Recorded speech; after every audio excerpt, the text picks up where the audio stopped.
provide the necessary services through a state that has the capacity to provide those services. So that's the 15 months that we want to move at this government in servicing the work of young people. I'm glad today the National Minister of Basic Education is releasing results of matriculants. Nganhlebela nje ukuthi abantwana bami base-Gauteng basebenze kahle aba-matriculants, and we need to congratulate them. Yes. Anzange ngithi basebenze kanjani, ngithi basebenze kahle. So, but we want to commit as this government that every child that has passed very well, especially those that have received the highest marks in each and every school in the townships, informal settlement and hostel. So every child that is #1 in their own school, #2 in their own school, #3 in their own school, in all the township schools, all the #1s, 2, 3, because these are the brilliant ones. We want to take their financial burden off their parents, and as this government of Gauteng, we will give them a bursary for 4 years. So we don't want people just pass and stay at home. We want them pass so that they can be in a position to.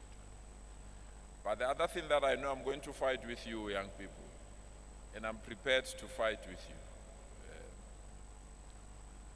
If we can't eliminate nyaupe and drugs in our communities, we are gone. We are all gone. We can't fold our arms and watch young people falling and dropping on the floor purely because drugs have taken over. And I'm prepared, young people, you can fight me or what. Whoever sells drugs to our children is an enemy of the state, and that particular person must be removed from our communities. And we need to put all the energies to eliminate that. But there's another drug that we take it light, we put it on top of our head and sing Sihamba Ngolaine when it's having on the line. We must accept that the abuse of alcohol, in particular in our province, has reached alarming rates, and we must also confront the abuse of alcohol. We can't have young people in parties, nightclubs, and many other wrong places when they were supposed to study and be creative and give us innovatives in the world of technology. So the fight against drugs and the fight against alcohol will be the hallmark of this administration. I've already issued an instruction to the MEC of Economic Development that deals with liquor licenses. Under my leadership, there will be no new liquor license that will be issued in Gauteng.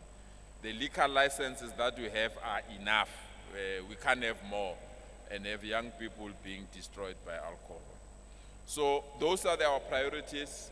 I wish you well. As the chair indicated, I thought I'll be here from 10 to 11 o'clock because I've got another commitment.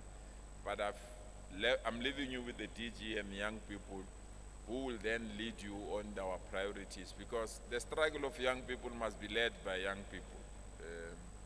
Older people must guide and support. They must not interfere in the issues of young people. We must only provide guidance and support and money so that they can do their work. So I'm committing to the young people that I will do that. I will not interfere, and that is why I want them to lead in the presentation of the issues that you want to. So I wish you well, young people. Those that are matriculants, I want to congratulate you in advance. Those are going to receive their results tomorrow. And those that are in universities, I also want to assure you, the National Student Financial Aid is now well armed with the resources so that you can conclude your studies. And those that have not made well, were not successful in the matric, it's not the end of the world. There are so many people that could not pass matric, but they are better today. Just get other chances and then succeed in life. You enjoy our support, young people. This future belongs to you. We are just the custodian. Make good out of it. Thank you so much. Thank you, Chair. Thank you very much, Premier, and we really welcome those commitments that the Premier has made, and I want to promise you that we will make sure that the Premier accounts. Without wasting any time, we will allow the Premier at any given time to sneak out quietly. But we thank you for gracing this, and we will then believe everything that your office tells us, because you have committed. Yes.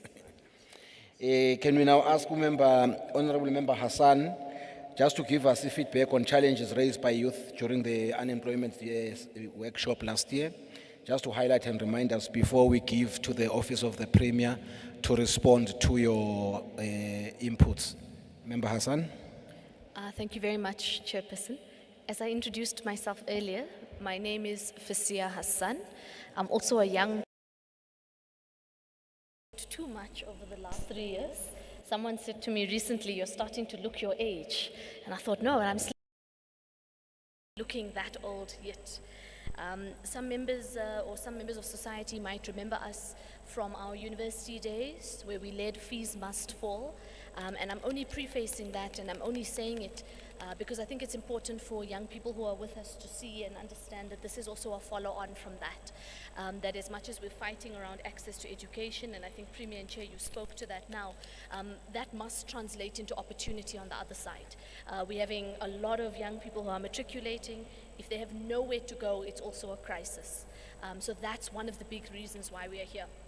On the sound, just before I start, the technical team did say, apparently you guys can hear us better than we can hear ourselves, because there's a big echo on the stage, so that's why we thought you can't hear us. But if you can't hear, please use the translation devices, because you'll be able to put the earphone straight onto your head and you'll be able to hear much better. So very quickly, Chair, last year, those who were with us, we had a very productive youth unemployment workshop. And we didn't call it a public meeting, we didn't call it a public hearing. What we wanted was young people like yourselves, like myself, to be actually the ones who talk about not just our challenges, but what we want as solutions. So often, politicians, lawmakers, etc., decide for us without really understanding what our lived experience is, but also what we think should be happening. And last year was a real focus. We got a lot of experts, we got academics, economists, we got all of them to speak to us, but ultimately the big focus was these breakaway groups and young people saying, these are the problems, this is what we think needs to happen. And that ultimately is why we're having the feedback session, because we actually fought, Chair, you didn't say this, but the report that came from our unemployment workshop, there was a lot of fight back on our report, because we wanted to take it to the legislature, to the House, and to say this is a report that must be adopted by the whole of the legislature. So it's not just the Premier's office, but all the departments who are bound by those resolutions.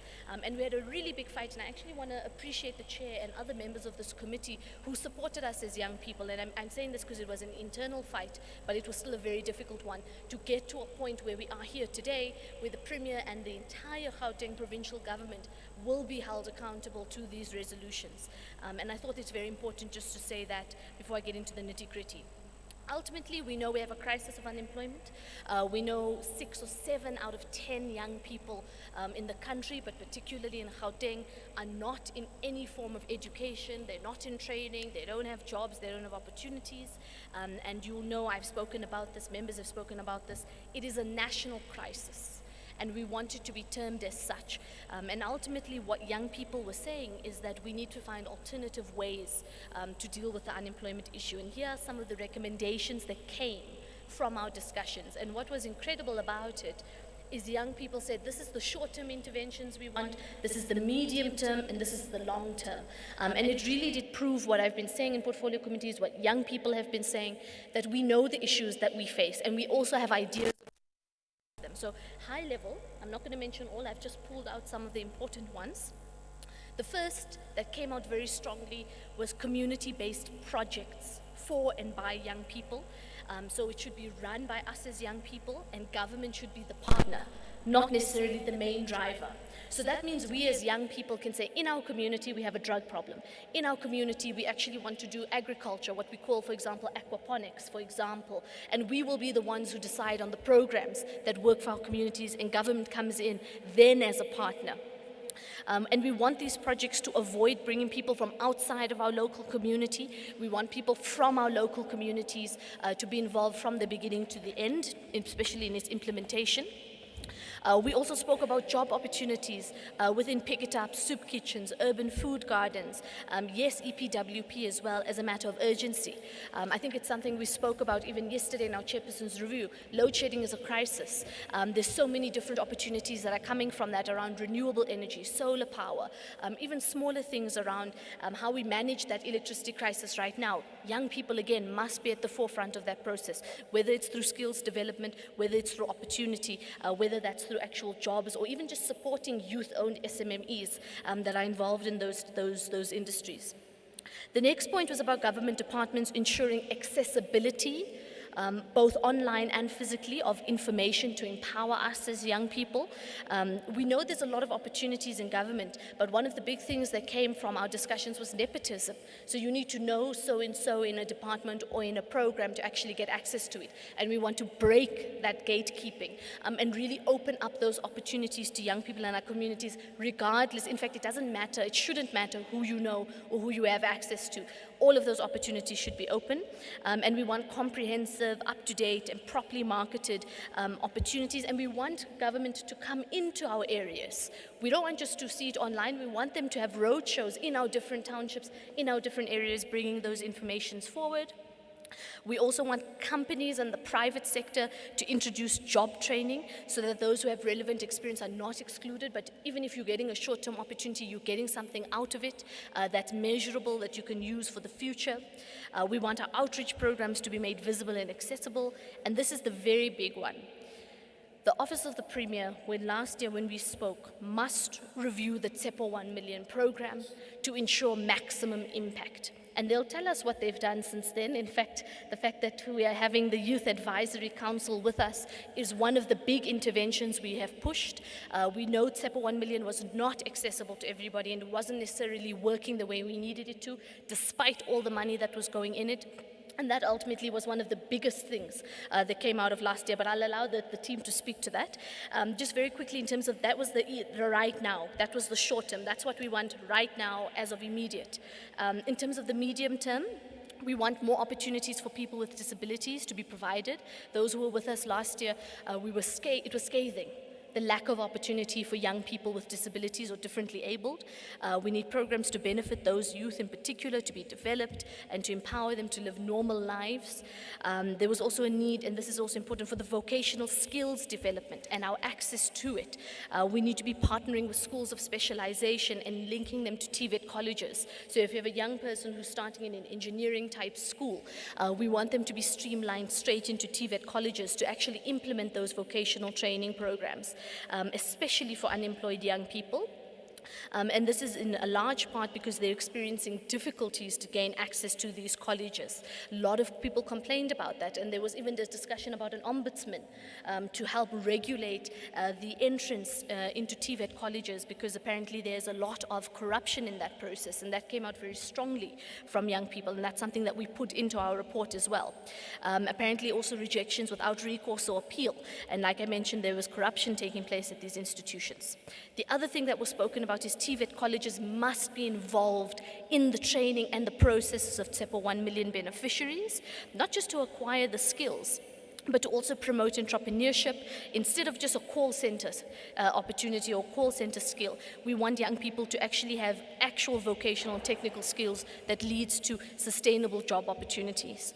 And then, of course, intervention strategies for drug usage, monitoring and controlling of the drug usage system from a primary school level, not just a high school level, and how it's been even, I think it's even more prolific than it was before, and Premier spoke to it, and we're very lucky also to have a Premier who cares so deeply about the nyope and drug problem in our communities, and that already came out very high level, and also how so many young people are giving up and are despondent and therefore turn to drugs, and how it's a vicious cycle. I think, Chair, I don't want to take too much time. All of that stuff's available online, but of course our young people will know about it. I would rather we hear from what the department, or rather what the Office of the Premier and government is doing, and then engage, because that's what today is about. So I'm going to hand over back to you, Chair, but that was a high level of what sort of came out from last year's processes. Thank you. Thank you very much, Member Hassan. for the background and reminding us what is it that we said last year in our summit. I would now take this opportunity to give to the Premier's office, and I would like you young men to listen carefully and attentively, so that when they've missed anything that you raised last year, you are able then, when we engage, to engage. I would start with Uagile Low. Uagile Low. They are from the office of the Premier. They will then be able to tell us how far they will be 4 from the Premier's office. After Uagile, Udimpho Lekau, Utlakena.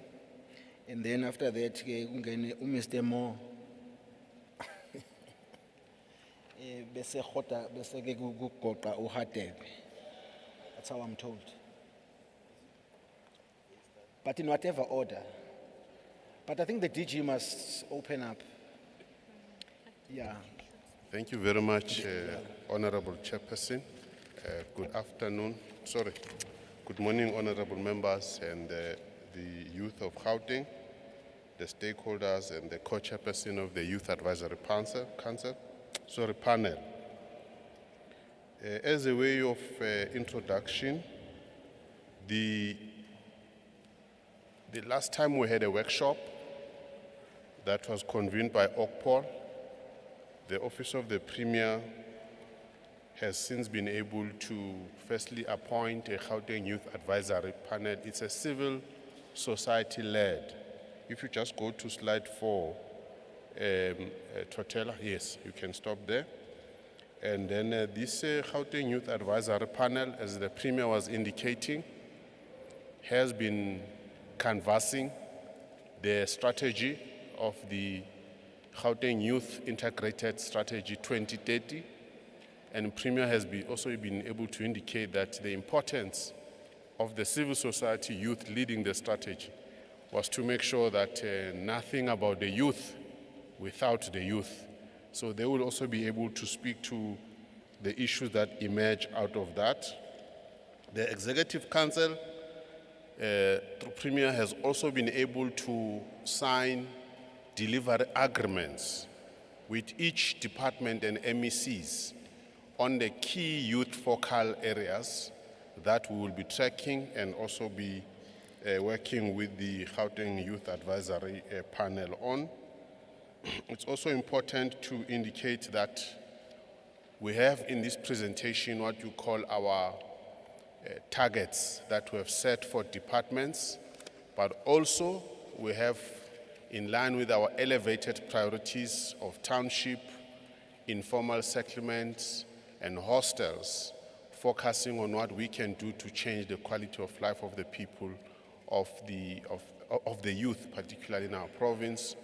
With that, Chair, may I ask that we give the co-chair and the other 2 members to present the aspects of where are we, and then we will then come back on the specific progress work just to further enhance and show what the Gauteng provincial government has really taken these issues forward in line with the response, as you would see in slide 12, Totela, that where we begin to show the nature of the problem and the appreciation as to how best we can deal with the problem. The just last point, before I give it to them, one of the critical issues about the Youth Advisory Panel, which we show in one of the slides, it's its diversity, Chair, in as far as the civil society is concerned. It cuts across religious, NPOs, economy, skills, and that is something that I think it's important to indicate so that we don't have what you call, Chair, elites that are and elites in a positive sense or also in the negative. But in this instance, we really made sure that the names that are brought into the Gauteng Youth Advisory Panel are really representative, not only in terms of the skills, but also taken across the 5 corridors. Chair, if you agree, may I hand over to the co-chair to take us through. Thank you very much. Thanks, Chair and the DG. Thanks for the opportunity. Colleagues and all attendees present here, how we're going to approach this presentation is in this manner. I'm just going to do a bit of introduction on the panel and then allow Dimpo Legeu, who is a panel member, to take us through the strategy, particularly on the pillar on education and skills, and then followed by Ndumiso Hadebe, who's going to take us through other pillars and, of course, focusing on unemployment of young people as well. Now, colleagues, as the Premier and the DG has indicated earlier, that the panel was appointed on June 16 last year by the former Premier. And of course, it is currently governed by the terms of reference, which are to run up until March in 2024, which happens to be next year. There is 15 of us which were appointed last year. However, one of the panel members asked to be recused. And of course, we're expecting that the Premier would replace that member in the next financial year. And now there's 14 of us active currently. Now the primary role of the panel is to provide oversight and advocacy on youth development and make recommendation on relevant youth matters, mainstreaming of youth empowerment and delivery of services by GPG to young people. And other key activities are finalizing the GIYDS, which is the strategy, in consultation with the youth sector broadly, which has been done to this point, and I believe colleagues, once they get to the strategy, will begin to understand as to what we're able to gather through the consultations we had with young people, through the subcommittees of the panel, through stakeholder engagements, as well as the consultation with the youth formations in the province. And of course, the other key activity would be monitoring of effectiveness of delivery structures on tackling youth issues, and of course, liaising with the stakeholders across all sectors of society, conducting relevant research on youth topics. I would then request that Dimpo comes through to take us through the education and skills pillar on the strategy, and then followed by Ndumiso, who will then deal with other pillars, and of course focusing on the unemployment of young people. Thanks.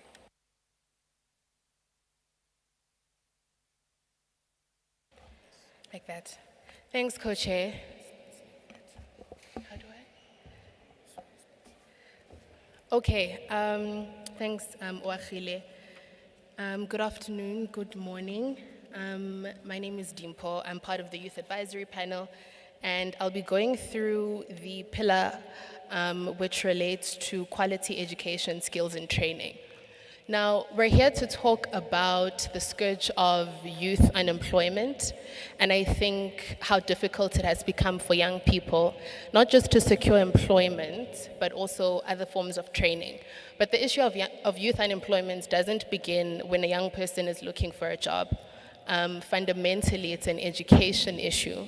So we need to look at the extent to which the education system is able to adequately prepare young people to take post-schooling opportunities, as well as access opportunities in higher education. So when we thought around the pillar of education, I think three things were important: quality, access, as well as alignment. So what is the quality of education that young people in the public schooling system are able to access? To what extent does it prepare them to be active social and economic participants within the Gauteng province? The second thing we looked at was access. So how easy is it for young people to access that education within their communities? How easy is it for them to access the resources that they need to participate in their education within the communities without having to leave their townships or peri-urban areas? As was mentioned, that townships, peri-urban areas, and rural areas should be a priority. And then thirdly, we thought about alignment. So the education system in the province needs to align to the economic opportunities that are available in the province. GGT 2030 outlines some of the economic opportunities that have been made available in the province that will continue to expand between now and 2030. So TVET colleges, basic education, high school, schools of specialization need to speak to that. When a young person leaves school with a matric, ideally they should be able to access an opportunity that is outlined broadly in the GG 2030 strategy.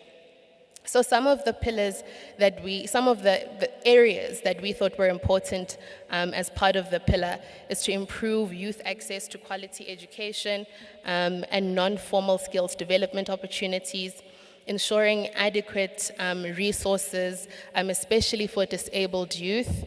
The number of young people who are living with disabilities and still able to access quality education up to matric are incredibly low. And so we wanted to emphasize that we need to increase support for young people who are living with disabilities within the education system. Creating an enabling learning environment within educational institutions and communities around them, as well as fostering public, private, and civil partnerships among public delivery of learning and capacity and building opportunities. And I think that really speaks to the fact that education needs to be a collaborative effort. So what are the ways in which we can get organizations in communities, as well as the private sector, to be involved in ensuring that we deliver quality education for the young people of the province? If I have some time, I think during our consultation with youth formations in the province, I just wanted to highlight some of the issues that young people brought forward. Do I have some time?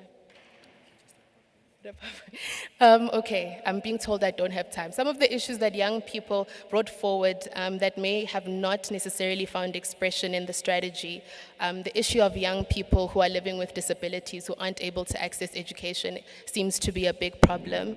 There also seems to be an issue with the levels of corruption within the schooling system, and particularly within the school governing bodies, that makes it very difficult for community organizations to participate and to have some kind of impact in the ways in which education is delivered in communities.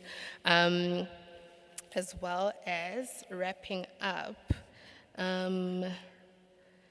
work and youth development efforts in the province and how it is streamlined. I think there needs to be a clear understanding of who's responsible for youth development, who reports on youth development, so that it's also easier for young people to participate and hold the province accountable. Thank you. Thanks, Dimpo. Emhlangano wami akuso wakho.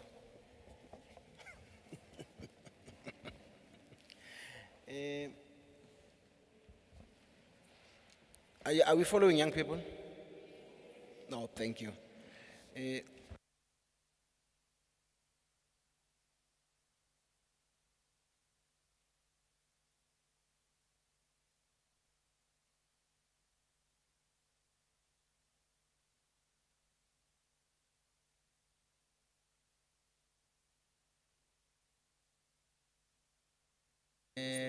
Babongana ngazi noma khona okurate from utep 1 million. Yeah, fanele ube na something utep 1 million ayishoyo.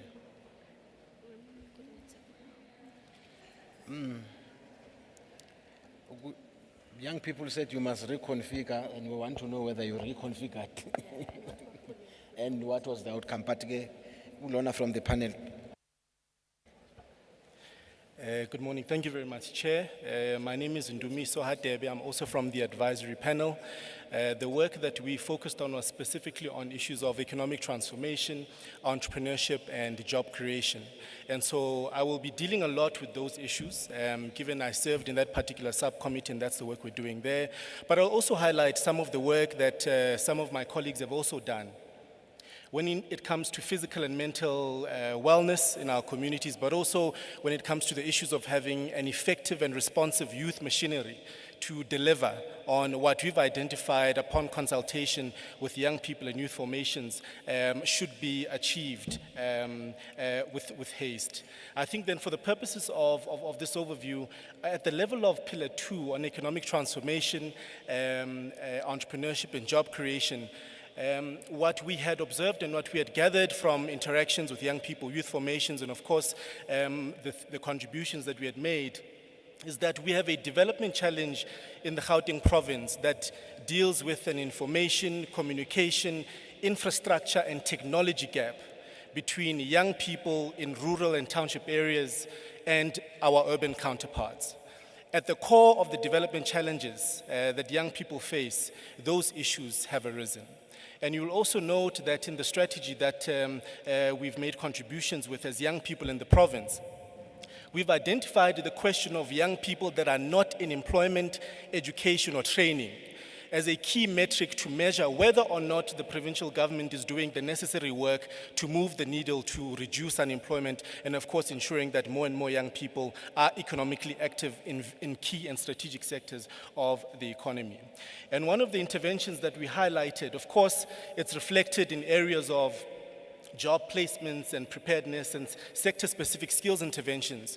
But the issue of a 30% set aside of goods and services within the provincial budget, we think is quite critical, particularly for young people that are enterprising and identify various opportunities, not only in the Gauteng province, but also leveraging opportunities that exist through what we have seen, such as the African Continental Free Trade Agreement, and young people also being able to run businesses that are also able to be ready for export purposes. Additionally, the inputs that we've made and the interventions that we think are quite critical is certainly ensuring that young people, therefore, need to then be prepared, and therefore there needs to be business development support that ensures that young people are able to meet these 30% set-asides to service the provincial government. And we think that this is quite critical because it not only enables young people to service the provincial government, but it also enables young people to be proactive participants in the private sector, not only in the Gauteng province, but broadly. Lastly, on the question of interventions from an economic transformation point of view, we think that we have an important focus, and our eye as the panel is really playing a critical oversight role in understanding where 30% set-asides are not being met. Why are they not being met? What are those development challenges that are associated with that? And what interventions need to be bolstered to ensure that we not only assist in that particular regard, but youth enterprises are also able to grow at that level. At the level of Pillar 3, when it comes to the physical and mental health issues, there has been an acknowledgement from the panel and, of course, from youth formations across the board that the issues of mental health and physical wellness, once again, disproportionately affect young people in rural and township areas. And this is, of course, given the fact that 70% of Gauteng's population resides in township and rural areas. And so what that then says to us is that that's where we are as young people. And the interventions around physical health and mental wellness needs to be targeted towards those areas, and the reporting and oversight needs to ensure that we are able to do that quite diligently and provide the necessary support where there isn't targets that are being met. And this speaks to issues such as the rolling out of preventative and treatment equipment and aids that can aid in issues of vaccinations, reproductive health, ARVs, TB, and so forth. And those are the specific areas that we think are quite critical. And of course, the education and awareness around communicable diseases and other physical ailments that we are faced with as young people in our communities, which is a key focus area that members of the panel will be overseeing in this area. When we look at then Pillar 5 as it relates to the effective and responsive youth machinery, there has been an acknowledgement that none of the interventions that young people have identified would be effective, nor would they work if there isn't an effective and responsive youth machinery, not only to have oversight capabilities, but also to ensure that the implementation capabilities are indeed available on the ground. And part of that is through the establishment of what we have coined as a well-resourced youth units in offices of all provincial governments and, of course, in municipalities as well. Because when these interventions are there, as young people, we need to be able to access those services. We need to know if there are specific inquiries or questions, who we can ask those questions from, and how we can then be able to take advantage of those opportunities in particular. When it comes to, again, once more, the types of issues in relation to the machinery that young people need to have, there was an acknowledgement and important emphasis that it is certainly all-inclusive. And the reason why in the wording around an integrated development strategy is that our view is that all of these interventions that we've identified and that we will be playing an oversight role on needs to be integrated in nature. So we ought not view a physical health or a mental health issue separate from issues of youth entrepreneurship and employment, because there's a link between those issues. And so, given that acknowledgement, it is our concerted effort in our view that it's important that over the short while, we, at an accelerated pace, ensure that these interventions are indeed in place, that engagements with us as young people continues to be ongoing, and where there are blockages, where can young people fill those blockages to be able to respond to these issues in meaningful ways, so that young people then can then be able to be economically active, but also have a solid well-being in the communities that they reside in. Thanks, Chair. Chair, can I conclude? Thanks, Chair. I didn't want to hijack your meeting. Thanks for the opportunity. Thanks, Ndumiso and Dimpo, for taking us through those the pillars as well as those interventions that were identified by young people. All this work is not our views. It's views of young people in Gauteng, through various consultations, stakeholders, as well as with the youth formations in the province. But so far, what we have done, colleagues, as colleagues would have heard prior, that we were appointed on June 16 last year. And of course, we have done an induction in July. We had a session, a strat plan session, which was held in August 2022. A priority setting session that was also held in September last year on the 3rd. We also did a consultation with the youth formations in the province that took place end of September last year, from which we were able to then compile all the work into the strategy. And in November, we finalized the strategy through our panel meeting that took place on the 19th of November. We have also agreed on points of action up until the end of this financial year, which will be end of March this year. And just to take you through those actions, number one, we're going to be launching the strategy before the end of March. We'll also work on launching a second chance program. There.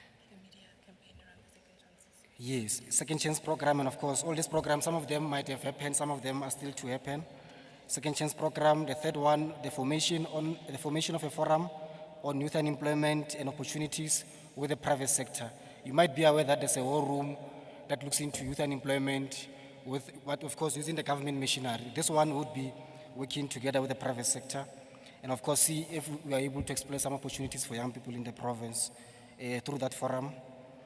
We would also have quarterly advisory notes to government in Gauteng, of which would advise government as to where we think there needs to improve, areas of improvement.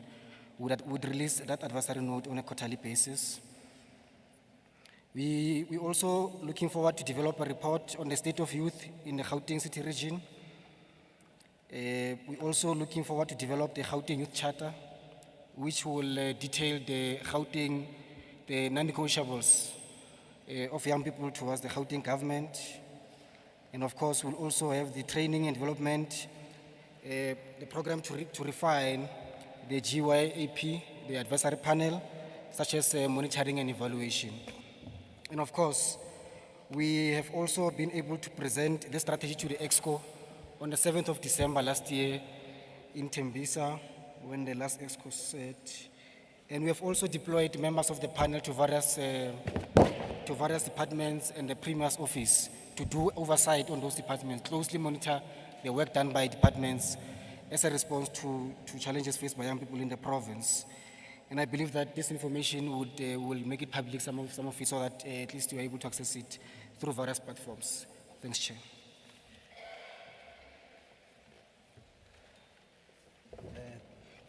Thank you.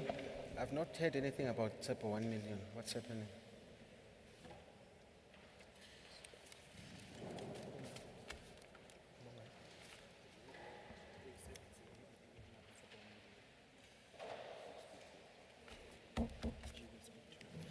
Okay.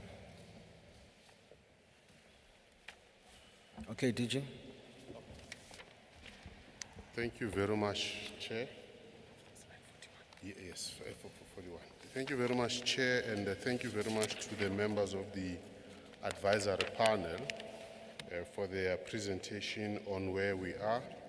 As Premier indicated, honorable members, we, in addition to the Oversight Committee of the Legislature, the civil society-led advisory panel is also providing oversight on the work of government, and I think it has assisted us.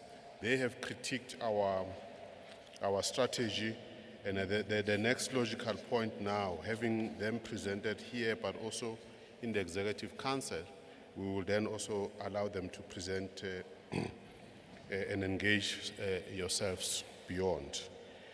We then come to the specific progress in terms of Q2 as to where are we with regards to youth skills development progress. This report, Chair and members, speaks to the work of the whole of government in terms of the 14 departments and the agencies.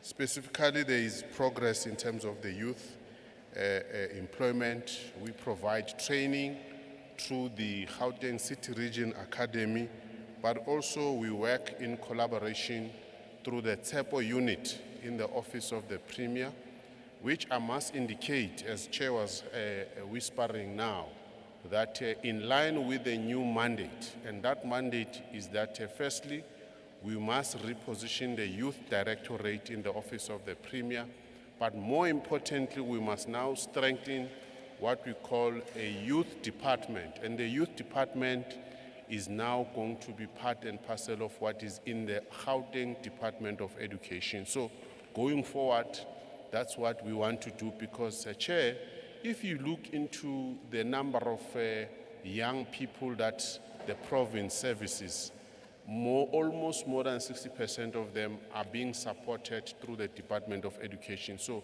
the wisdom is that whilst we have the policy lever in the Office of the Premier, we will continue to make sure that we strengthen that work. In the meantime, however, we are able to report that even through the ICT skills that we are providing across, we have been able to train about 98 or so young people. And this also includes the 96,606 youth that have participated in our skills development program. And that is across the corridors. But also we're creating opportunities for young people, and this in relation to issues of income generation. There is a program that we call Welfare to Work. This program looks into taking young people, and in particular young women, out of reliant on grants and them participating in the economic issues.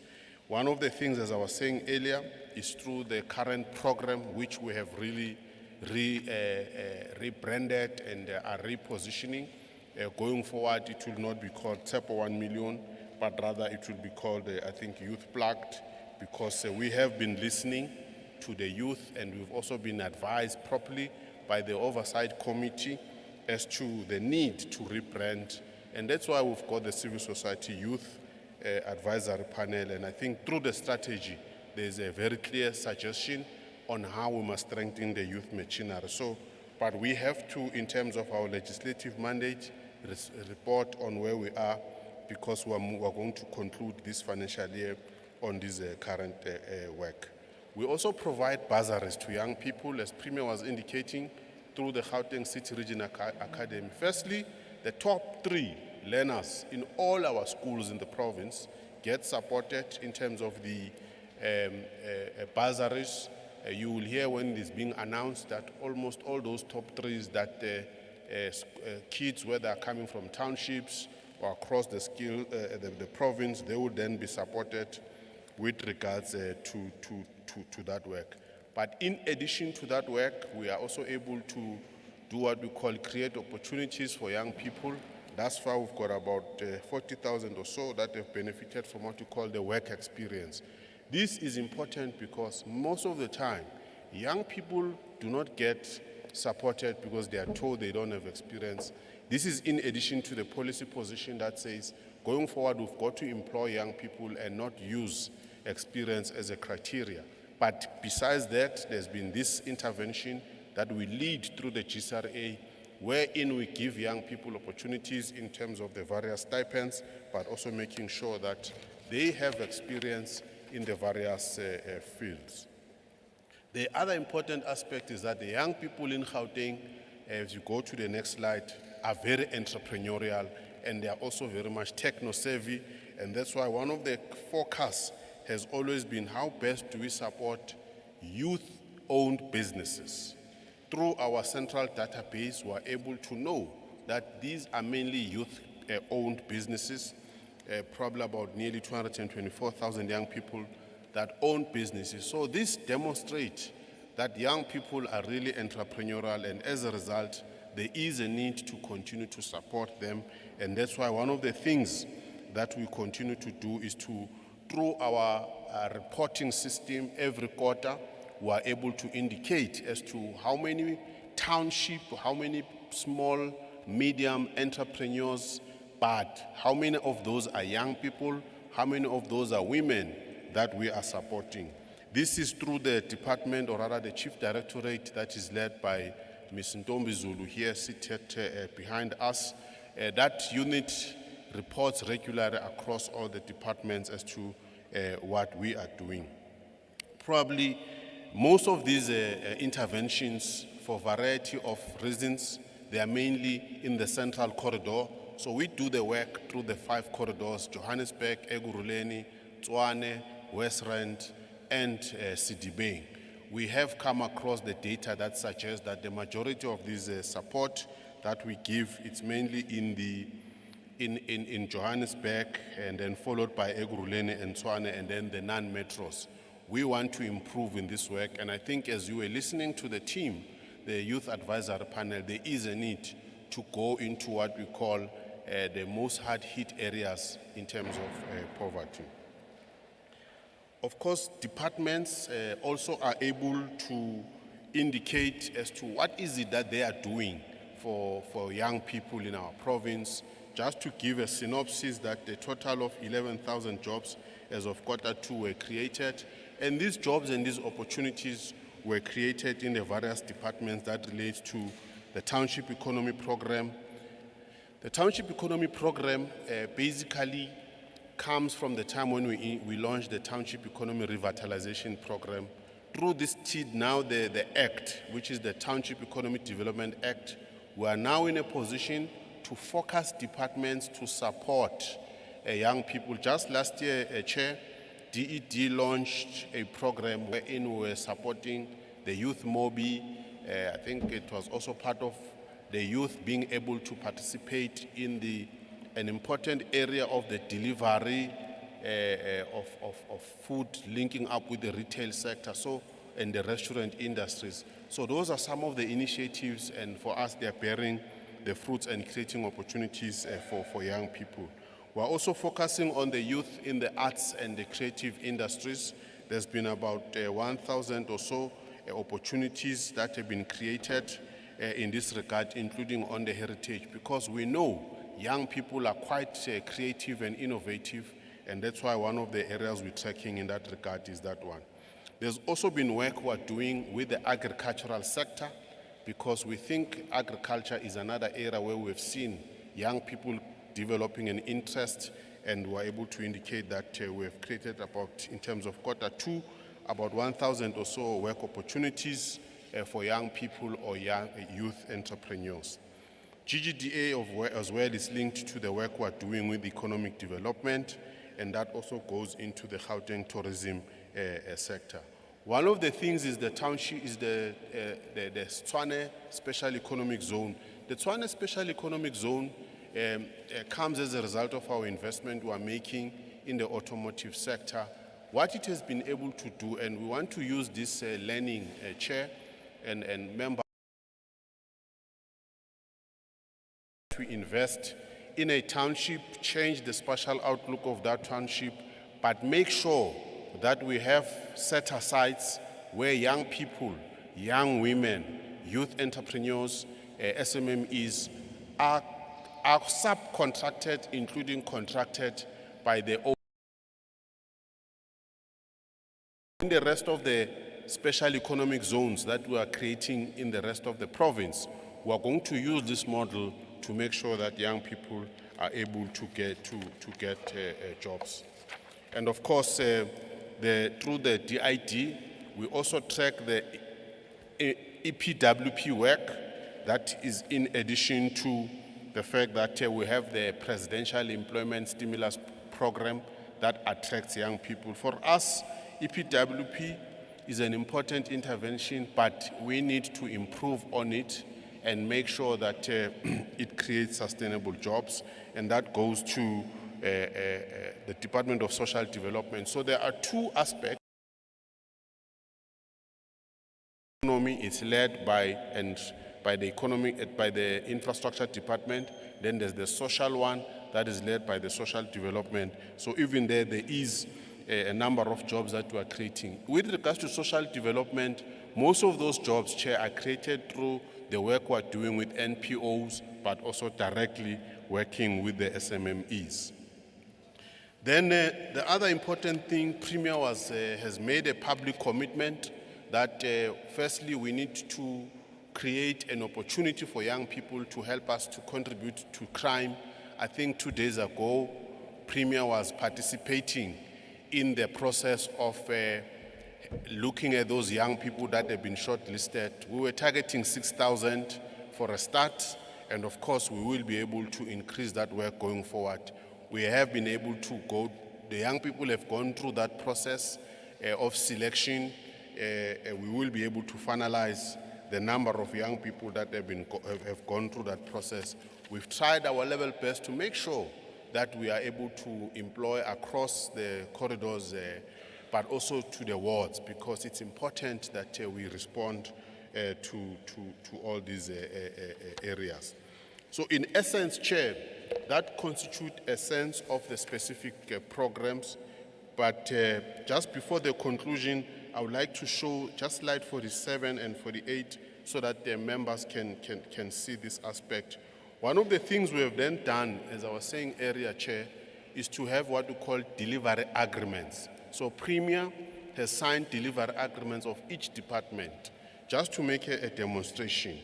For an example, community safety has committed that in the next 100 days, which is probably end of January, they will be reporting on the issue of the 6,000 young people. As I'm indicating, there has been that delivery that has been put in place. We have seen young people being recruited.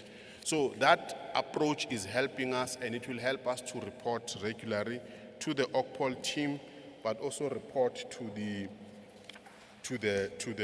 Youth Advisory Panel as to what we are doing. One other slide on 49 is the commitment on the ICT. We said we know that the young people in this province are techno-savvy. We are the only province. This is because we understand the importance thereof.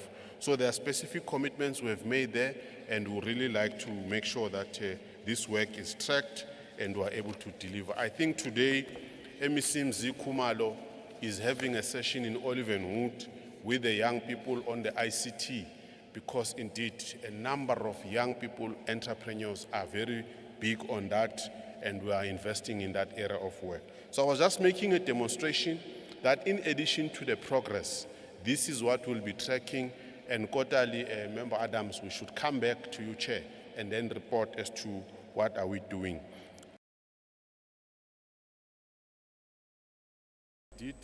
We have realigned, we have rebranded our work. What you used to call TEPO 1 million for us, there's a, I don't know if the members of the Youth Advisory Panel did show the proposed new identity, which is on slide 36. Just to show that slide, members, Chair, I think it's called proposed new identity, which we have canvassed. It's called TEPO Youth Plug. What we mean by that, create hope, plug young people. And so far we've been receiving, we've received quite a number of Youth Plug speaks to what young people are saying, but I'm sure we will be able to finalize after we've canvassed the rest of the youth going forward. So if you return to the concluding slide, indeed, we will then continue with the acceleration, finalize the work in as far as the war room, not the war room, the task teams is concerned, working with the Gauteng Youth Advisory Panel, but also we will make sure that whatever commitments that we have made, we are able to report on a regular basis. One of the other things that we will be able to do going forward is to make sure that we provide the necessary support advisory panel and also report to OCPOL to the, at the end of Q4 as to how we have been able to manage to respond to all the commitments that have been made, so that the workshop that was held last year and this feedback is in tandem with what has been made as commitments. Thank you very much, Chair. We have the team from the Office of the Premier. I've got the DDGs that are here, the Chief Directors, Veronica, who's also working directly, and the youth team that is supporting the Youth Advisory Panel. They should be able to answer the more complex questions if they do arise. Thank you very much, Chair. Thank you very much, DG, and thank you very much from the panel and the chief directors. Young people, I think this is an opportunity for you now to engage on the presentations, on whether you are happy from what you said last year and the work that has been done for the last 12 months up to now, on trying to mitigate against this ticking time bomb of young people being unemployed. Do we have a roving mic? Okay, I will start that side and then come this side. I will come, don't raise your hands this side, I'll start that side. I will start with the lady there at the back, that will be one. Is there another hand that side? It will be 2, 3, sorry, one combo, 3, 4, 5, 6, in that order. And it we are raising issues as Shautan. We are just raising issues. Ngoba ukushawutana akubi nama solutions. Akusi contest yokuthi ngibatshelile. Ingibatshelile ayibi nama solutions.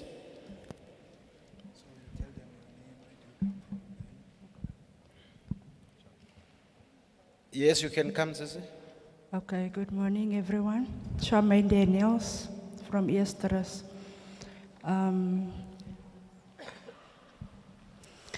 I've got a lot of questions and suggestions.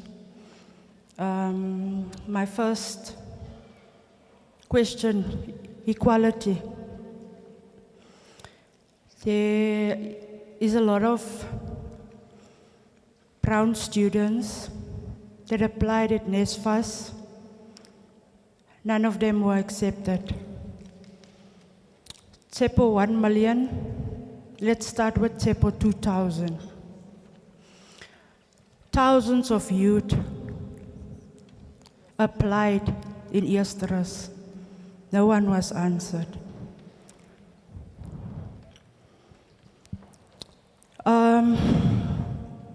It's very frustrating for the young people, especially brown youth. They finish their school, they apply at colleges. Excuse me, my sister. Yes, Yeah. Bantu be sound, can you please help us? Tina, this side we can't hear. There is the echo. Because it's important that the panel hears what we are saying, young people. Can you solve it for us, please?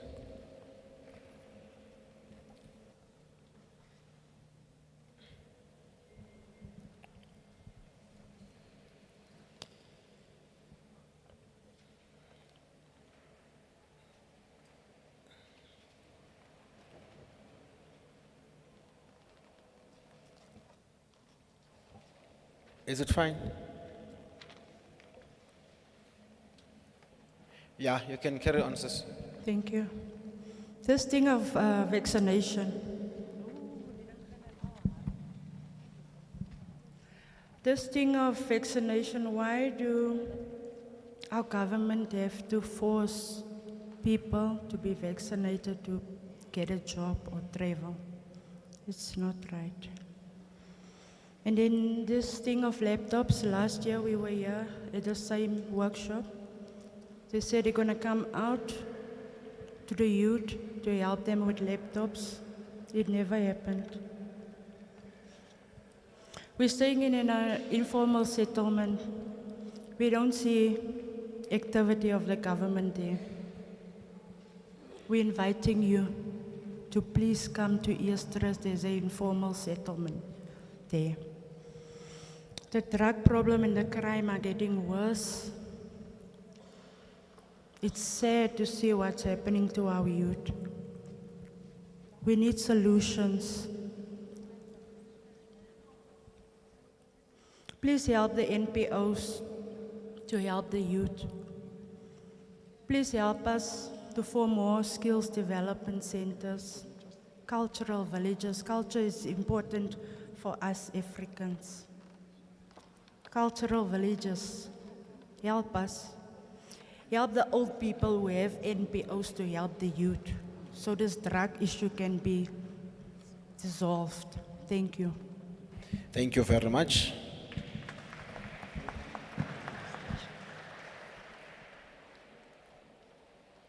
Number two. Number two is here in the front. Come here in front. No, no, no.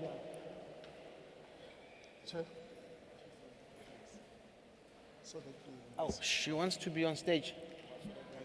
Oh, no, we are hearing now. Sanbonan, and thank you very much, Chairperson.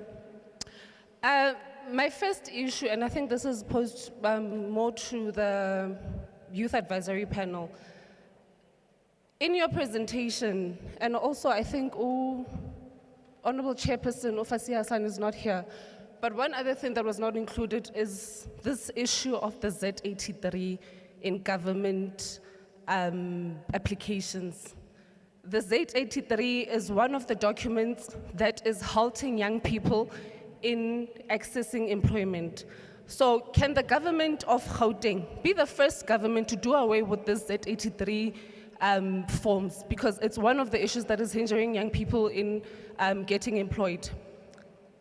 On TEPA 1 million, there is still an outcry of young people saying that they have no or limited knowledge on TEPA 1 million. And although that it is a data-free site where young people can access employment, however, young people, more especially in townships and disadvantaged areas, still have a problem with access in technology. They do not have smartphones. They aren't, what are these things? Community computer centers where they can go and access internet. So, since the NYDA has regional offices and they're doing a similar role as TEPA 1 million, why isn't it that the TEPA 1 million maybe has an office in each and every regional office of the NYDA, so it becomes easier for young people to access these offices of TEPA 1 million, because there aren't any offices of TEPA 1 million. You call them on that toll-free number, yakona, they are not answering. Sometimes you hold and hold for hours and hours and no one gets back to you. I think also maybe a question to the DG, this is not related to employment, but yourself and the Premier, you mentioned that top achievers are receiving or are going to receive bursaries and whatnot and so forth. But what happens if the top achiever comes from a household where they can afford to take their child to university and so forth, but number 5 comes from a very disadvantaged household and they can't afford to access? What about those young people? Do you look at the affordability or the economic status of their households before you grant them that, that bursary. Because you find that even with the NSFAS, there are still challenges that young people are facing in getting funding. So can you please maybe relook at that? If the number one student, their family can afford it, please relook at number 5. If number 5 also has academically excelled, if they can be funded instead. Thank you very much.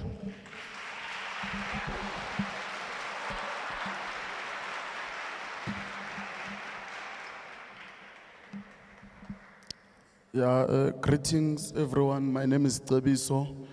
Let me thank the opportunity that the GPL and the Office of the Premier they are giving us. Even though we had these workshops and feedbacks, but no action that is happening. We believe that maybe because of this youth advisory panel, it will work now. I thought maybe we'll have a representative from this coast, which is Tepo 1 million. Because each and every workshop and meetings we hear, but the responses, they are not responses that we are expecting, because you need 1 gig of data to access that link. And when we are about to access, that's where the data ends. So now, maybe if they can have hotlines and things that people or young people can enter there freely, because data is expensive at the moment and we can't access this link.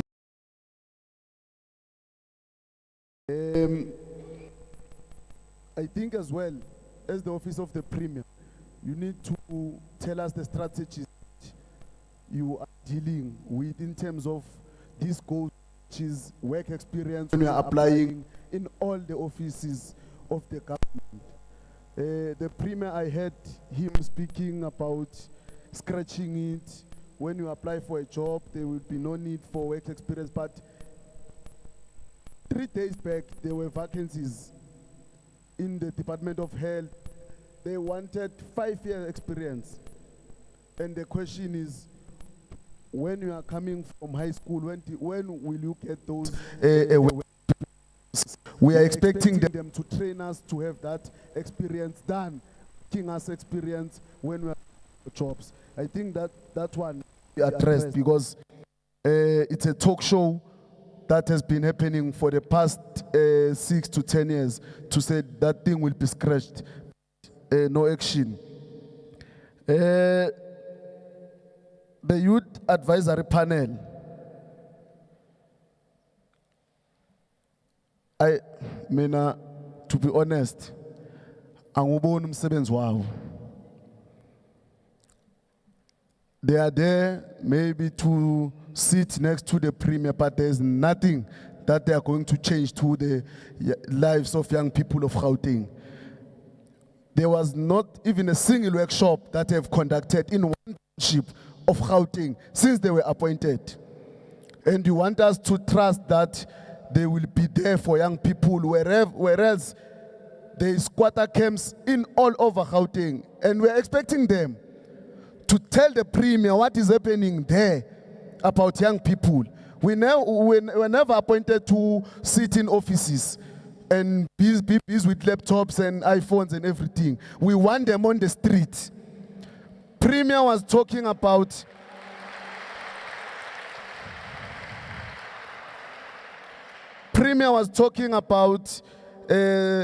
people who need to be assisted or about substance. Who must go and look for those people? It's them. We want a strategy and a plan that they will implement, and we will support and follow it, to say the target of Gauteng government of these people to deal with substance abuse, sizoyilwa kanjani with them. We have strategies and plans as young people, but we want them as their next premier to come forward and tell us about their plans in fighting whatever that premier want to fight in Gauteng. The last part that I want to talk about, which is the strategies. I want to advise the Table 1 million management. If possible, they must have these kind of workshops whereby the grade 12 learners,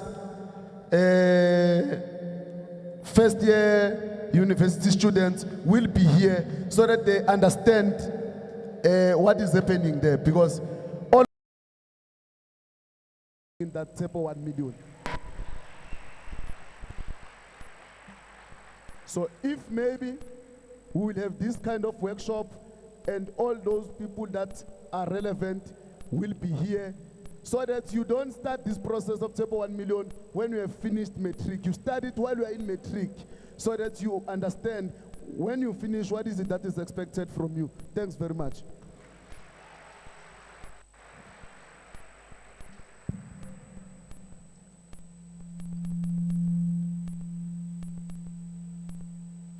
Dawide, it says, Dawide Matisa, Koreke Kamkara, Ferese, Isiba, Inamsa, Insiba, Ekoe, Ekoe Guap, Ekoe government D, Asirige, Ekore Mapare, 7 PS, Grikwa Chief, Grikwa Royal House. I was here last year. I made a lot of important points, most of them were mentioned, but the new democratic dispensary are no better than the last one, their predecessors. I don't think that this government wants to decolonize, because it's like we are still living like we were living back then. Nothing has changed. We were here last year to talk about issues that are happening in our community. Nothing's changed. It's worse. More drug addicts, more people selling drugs. Government is not doing anything. Load shedding, what? More problems, less solutions. You don't bring less solutions to the table. Now you want us to tell you the problem that this government has, this province has. You are the problem that we are having, because you are too corrupt. You do not want to decolonize. You do not want to decolonize. It's like you are puppets for the white government. I do not know what was talked in the Kodesa meetings. I was not there. But I'm sure what was spoken there was, no, we will be the puppets for the colonizers, because you are not doing anything for us Africans. You are not doing anything. On another point, me personally, I cannot fill in a form, whether it is for NEFES, whether it is for the National Empowerment Fund, whether it is for a job, I can't. You know why? Because my race is not on there. I am not colored, I'm Khoi. Everybody found us here. The Bantu people came from the northeast, and the other ones came with the ship. But today, you can't even find Kwe Guwap on a translator. What kind of country are we living in when you do not acknowledge the indigenous youth? Our youth are falling apart because they do not know who they are. And government is not helping in the aid. Instead, government, as long as they're eating, they're in the big houses, we can have load shedding, it's fine. No running water, it's fine. Living in informal settlements, it's fine. As long as you can send your children to Oxford so they can come back and they speak with a twang, it's all right. But we are suffering. It's time for government to decolonize Togoba. And I wish Honorable Premier Hendrik Lusufi was here. He would know why I call him Hendrik. He would know, because we were in a previous meeting last year. He would know why I call him Hendrik. Please decolonize Amase.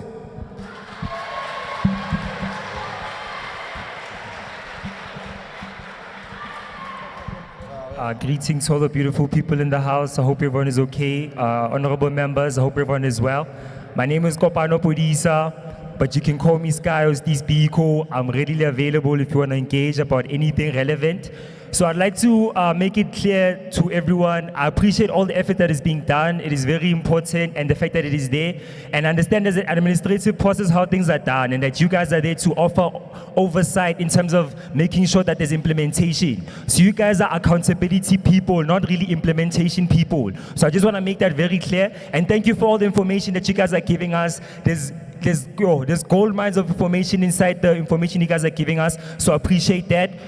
So also in terms of some of the things I want to raise in terms of the content you guys gave us is that in terms of your guys' reporting of the issues that are being done, could you please be specific of the numbers of the impact of these interventions and exactly who and where these people are focused at? Because we understand there's work being done on the ground, and you guys are also having access to the information, but to the rest of us in the public, we are not able to be involved or to know about it very enough. And I'd like to appreciate the fact that the Youth Advisory Panel is actually a civil society, so it's not directly the government directly. So these people are making sure they are assisting both the private sector and the public sector as well. So I appreciate the fact that we are actually opening up the administrative channels in terms of getting access to the relevant, in terms of getting the problems, in terms of solving all the problems that are there, because we are all affected by the problems that are there, and I'm here to assist my solutions as well.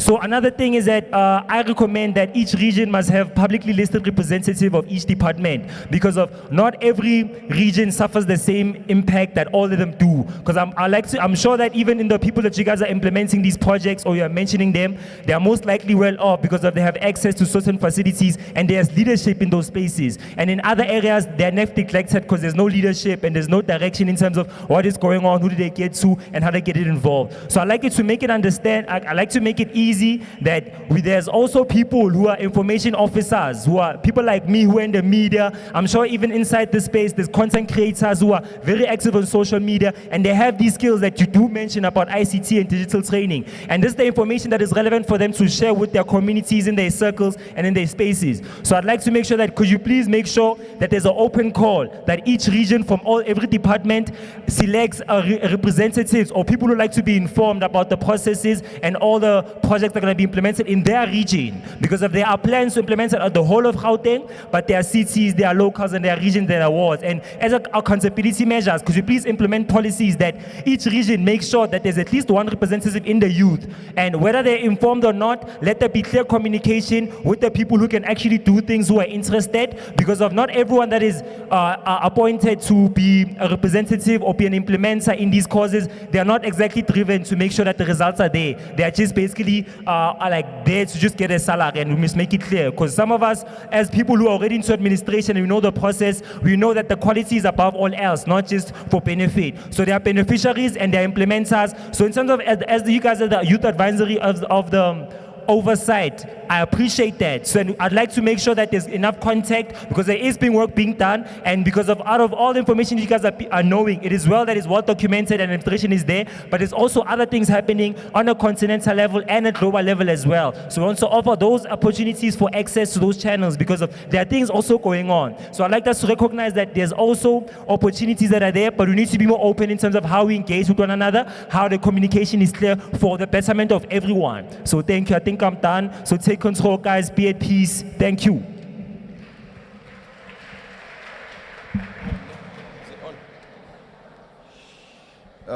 Greetings out at large. I think it's very important for the program directors to keep time, because you end up being out of context for nothing. First thing first, it's very contradictory that young people wrote this document and it doesn't speak about 14th Industrial Revolution at this current time. It tells you that this document was not written by young people. Another thing, when we were reading, I just see another diluted National Democratic Resolution. I think, let's speak about, when they were addressing us, let's speak about experience. They never mention experience. And experience in terms of when you're talking about graduates, that is one of the most problematic situations that we deal with. A person will tell you, when you're applying for each and every job that is there, they will tell you about experience. But this document doesn't speak about experience. How are we going to solve that problem of experience?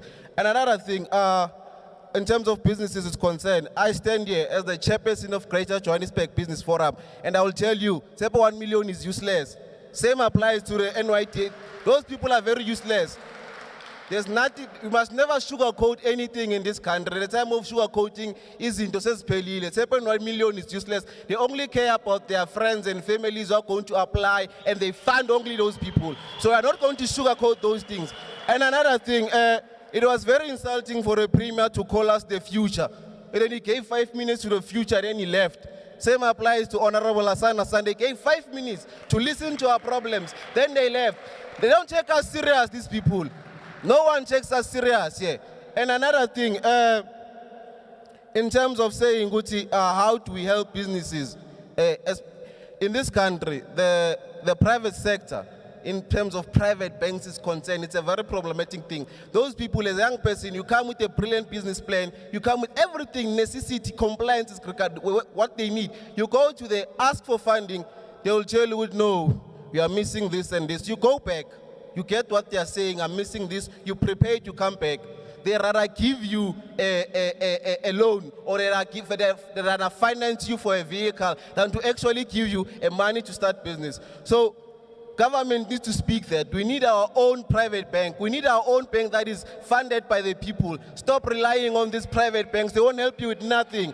They are useless as much as this government is so useless. So another thing, when we are reading this document, you can actually see what these people are not in the ground.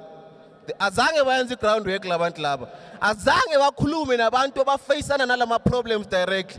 Bafike nje via online, badraft document, baze bazosipresentela umsangano la. Mina ngivukanga ekseni ngizolalela into engayizwa.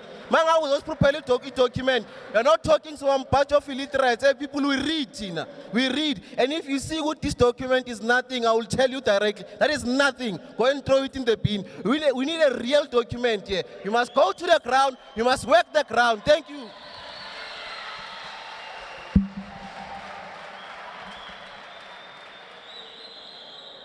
Sanbonani. Sanbonani. Sanbonani. Niyangizwa. Namhlanje ngibulise bona abadala abahlele ezitulweni. Ngibonga wonke umuntu ofikile. Moya. Mina ngibuya eProtea South ku non-profit organization that cares and nurtures for people with disabilities. Namhlanje anginawo amaningi. Kudala ngikhuluma kodwa ngiyabona ukuthi ugovernment uyasizama. Into ebengiyikhalela kakhulu ku-government sekasithatha serious ngabantu abakhubazekile kulamalanga. Bengicela izandla kuleyo ndawo. Ngicela izandla. Angizwa. Inkinga yethu mase singama non-profit organization indawo. Abantu abadala sicela nje indawo. Yeah. Sicela indawo bantu abadala sokuthi la sosebenzela khona ngoba siya ku JPC, siya ku City of Johannesburg. So besicela nje ukuthi ugovernment singama non-profit organization asabele indawo. Kwamanje into engizoyicela manje kuma learnership we youth akukhona ama learnership we disability afikayo.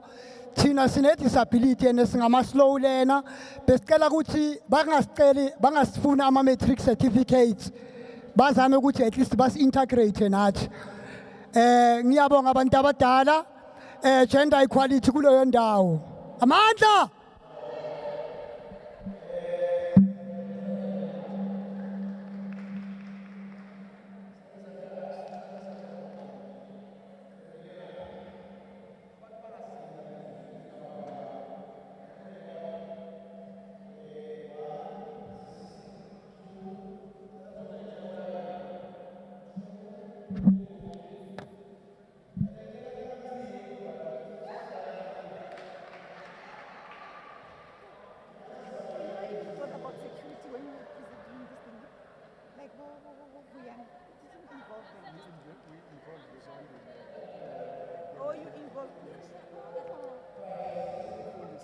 Now they are not here.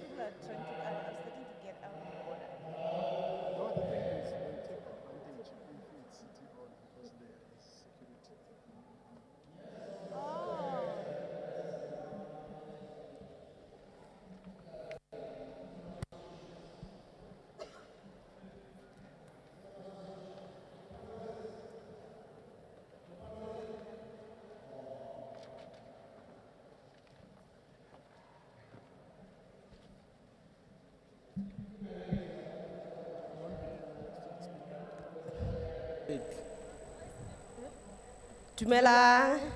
Nna ka lebitso ke Katlego, ke tswa Sebokeng.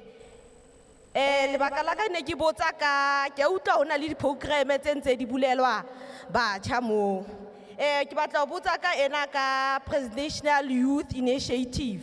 Batjha ba sebeditse ba thola experience ha o qetwa moo ho thu ba dule fatshe. Okay, ke a dumela ba fe ba bang second chance. Bana ba dutseng fatshe ka experience ba etseng ka yona. Ne ke botsa ka eo, ke botsa ka di-initiatives tse creatwang hore batjha ba thole opportunity mare e tlo fela jwang unemployment o ntso na le batjha ba bang ba dulang fatshe ba bang ba sebetse. Ne ke batla ho tseba moo.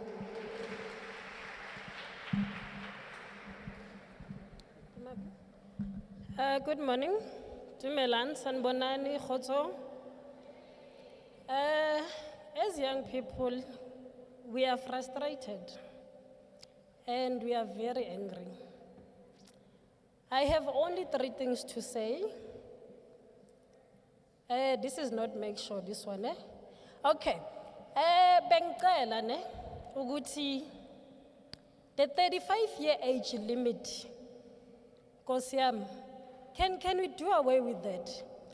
Because ngikhuluma lana, I am a graduate in the public administration and management, and I'm turning 30 very soon, and I'm getting depressed because I know ukuthi whenever I apply, I am not a suitable candidate because of my age.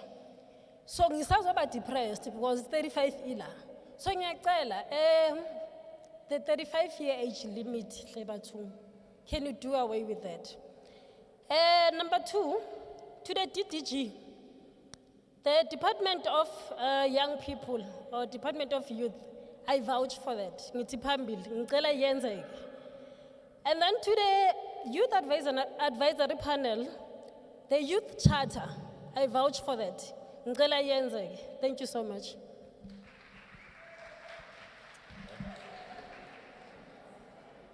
Dumelang once more.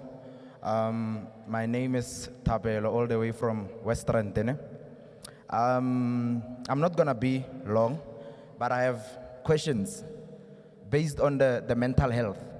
What is mental health? Can you tell our people, or mental health again? What are we dealing with here? And then Kaudla Johobola Lagadi developments, stuff. But guys, Ejolo Tomaga Halerle Tomaga development because the school system ke onigram poverty montlim. Rafeta school or route renna modikonenju. One talwan. And then one other thing I'd like to allude is that mental health programs should begin cause gela. Horara se referites gela. Every mentally feed you. Because the economic world we are living in today, it's very harsh for humble souls of our caliber. Agizorlan tlalohanya. Kotata to that extent to show up. But we showed up and listened to Mafogalo and the Clarence Raoud, or Nero to Sarah Loira Linge. Arnana Guyu, Brek. Kusiamish.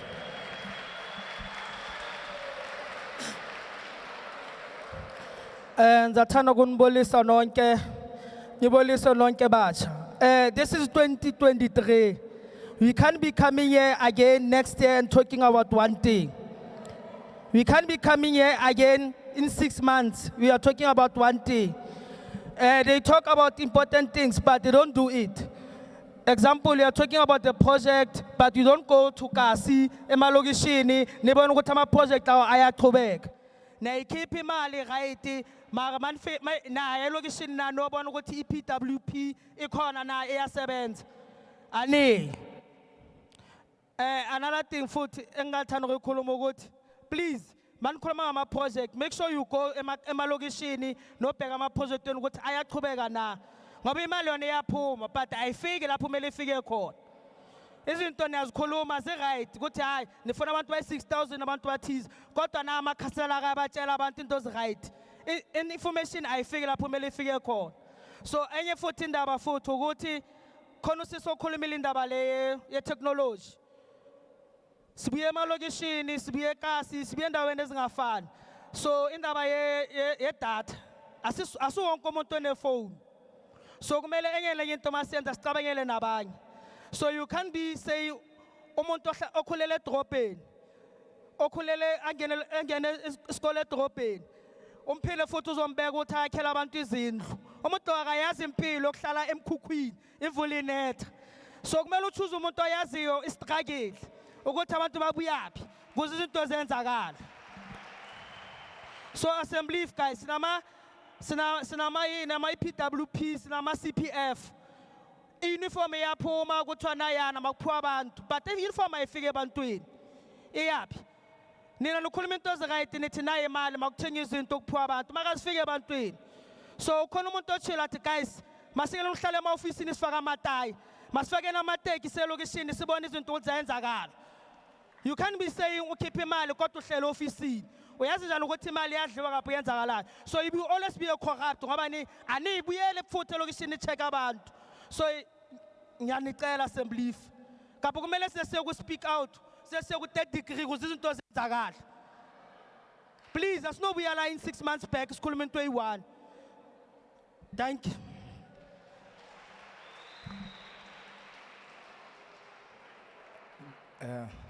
The Youth of Gauteng, I greet you all. There's a certain challenge which wasn't raised and it takes me to considerations. The challenge of citizenship. Main youth of South Africa doesn't have citizenship. Like my brother, he's Khoikhoi. And he's Khoikhoi, if ever he wanna go to the Home Affairs, they're gonna give him a problem just because he's Khoikhoi. Like he not registered. The thing we need is just a formal foundation. You can't have a work just because you are not registered with the government, with the Home Affairs. How can you do that? Yet still you have the South African citizenship. I urge the government of South Africa to go into house to house to know how are you not a South African? There are many of people who are not South Africans, who are South Africans who doesn't have citizenship of South Africa. And that is a big issue which we have in South Africa. If ever the government of South Africa can look into that deeply inside to know how are you not registered with the Home Affairs. I thank you all.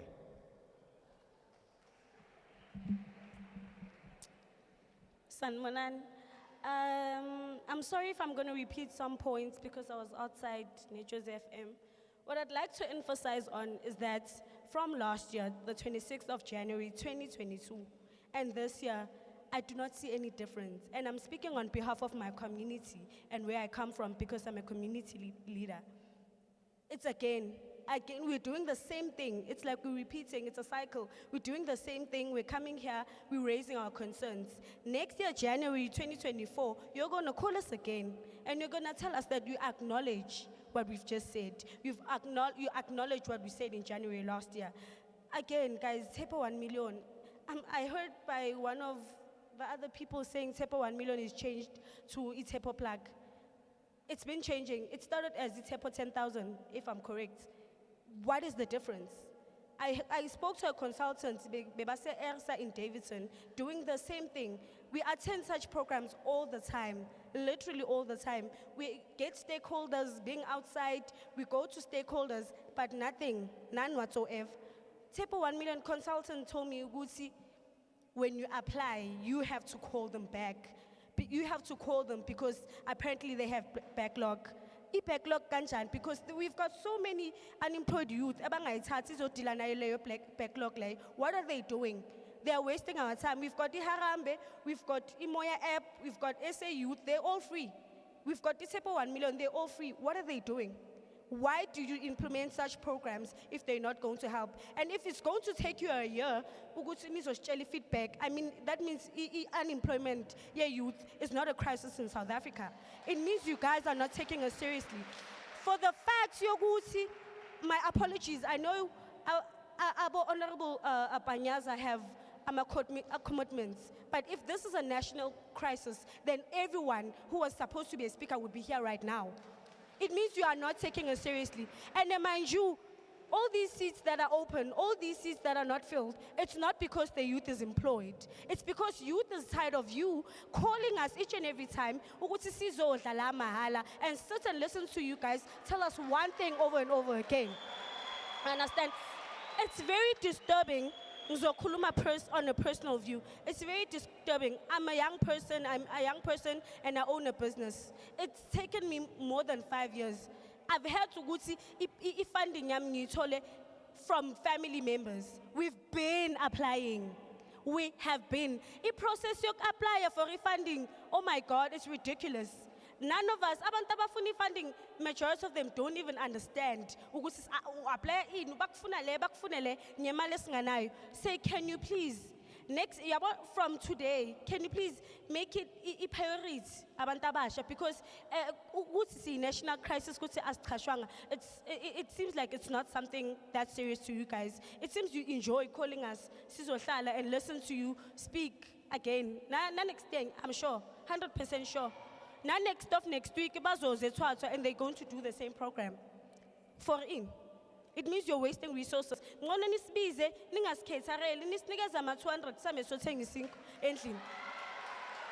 honestly, you're catering for what? For us to come listen to you guys. What is the point of you calling us here? Because you're acknowledging what did you bring to the table and say besides 1 million. We want to. We are going to. We are planning. No, guys. Can you be realistic? And for the fact you guys are putting graduates pambili more than abantu abangafuna. We've got a lot of people about matric.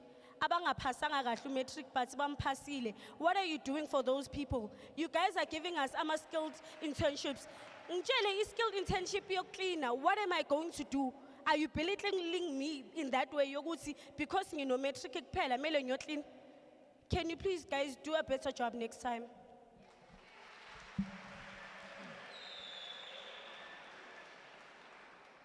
Good afternoon, ladies and gentlemen. I just had a few questions to raise, and I hope that I could be answered during the course of the day. I heard you, the premium sitting on top here, saying that you have short-term, mid-term, and long-term goals. That's the only thing I heard. I didn't hear exactly what the short-term, mid-term, or the long-term goal is exactly. So maybe if you can just clarify that for me a bit, as well as the nepotism within the organizations. There's a solution for that. I feel like volunteering for work should also be a new thing that should be adopted within our organizations. Instead of waiting for a salary, we should just volunteer for work, if that could also be put out. A major problem in South Africa also is load shedding. The reason why I'm unemployed is because of load shedding. And I think we can find solutions. I don't know, the government or the president himself won't be able to find a solution on its own because he's not an engineer. So I think if we can hold our hands together, we can all find a solution for that one because it's a major problem. Another two questions I have left is accountability. I hear we're talking a lot, but I want to hold people accountable. Who and where and how can we find these people so we can hold them accountable for what they've been said and so they don't give us false promises? Last but not least is the Premier talked about him giving money to entrepreneurs. Where can we find this money? Where do we apply for this money? Because we've got things and our plans and opportunities to start our lives so we can all live a soft life, because I feel like that's what we want at the end of the day. And since if the government is not taking us serious, ladies and gentlemen, you guys that are sitting down, can we take each other serious so they can take us serious? Thank you very much.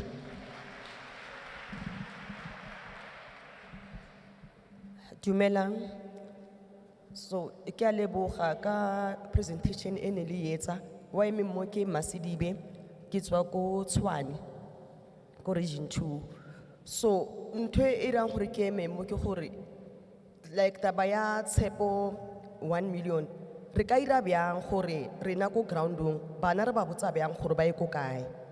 And then le gore o ka reng go kgonahala le etsa ka di region, like re itse gore ko Tshwane region for tshepo million re kry information ko ho so. And then se seng hape se ke tlo se khopelang ke gore ke eme mo because ke tletse for faith based FBO, so ke secretary ya ko Tshwane. So at times o kry bana ba re botsisa ka dilo tse le re botsang tsone a re itse re ba ise ko kae le bona re byang So ke tswa ko Hot 96. Go na le pleke nngwe ba re ke Valmalsdal, ke sure la itse na. It's an informal settlement. Kutlile premier a bolela gore ha tloele motho le bana ba go di informal settlement wa ba le bona tshantse ba kreye thuso e.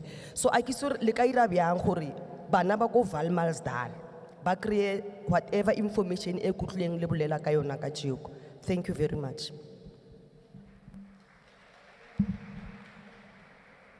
Dumela. I'm Neo Chabalala from Val. I'm a drug user and I heard our premier so cocky about eliminating drugs in our province. Yeah, so, as they are one of the factors destroying our youth. So my question is how? Because as a user, I witness police collecting bribe from the drug dealers every day. Yeah, so I wonder how.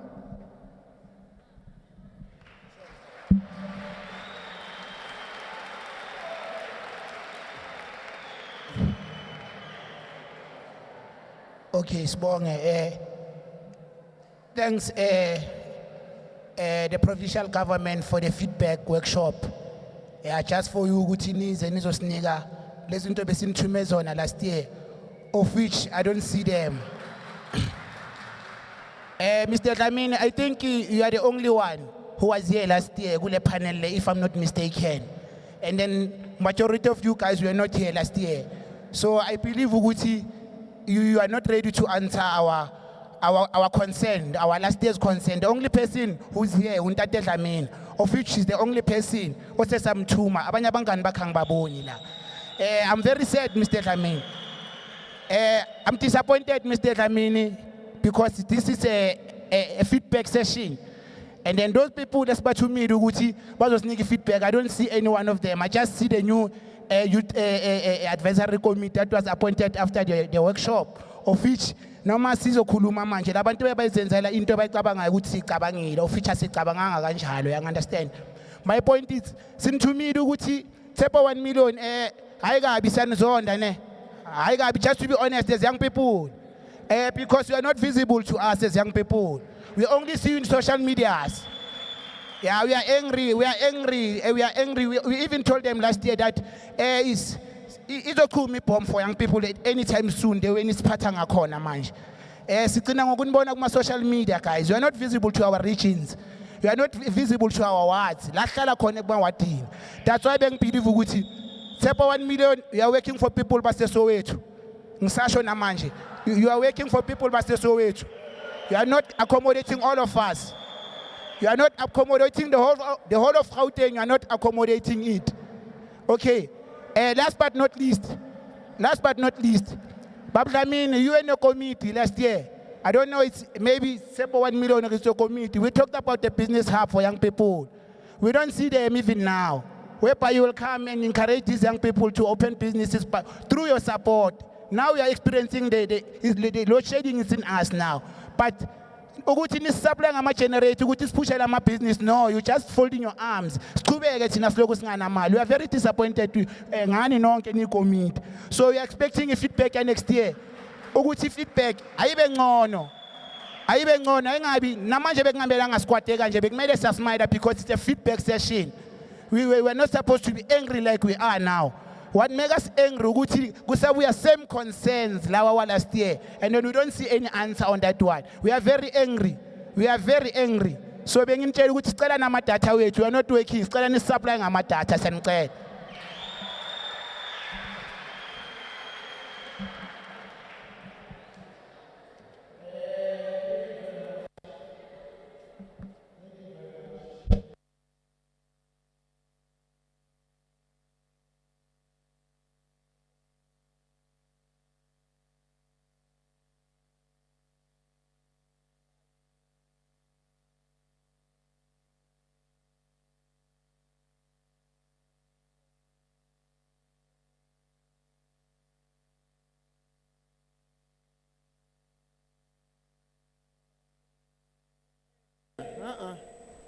You're not angry. You are just frustrated.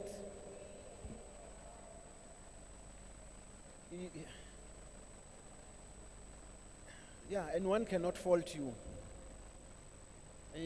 One cannot fault you. The issues you have raised are very pertinent for me. Even if some of them are not our competence as a province, but I think we should take them at heart. Because the issue of social cohesion is very important. No one should feel in South Africa that he is isolated. I was very proud of you, my brother, when you spoke your indigenous language. Because at times in South Africa, we make a mistake to judge a person's intellect by the command of English. Mawubhedi English bathi akahlakaniphanga. Kanti zikhona nezinye ey'fundile.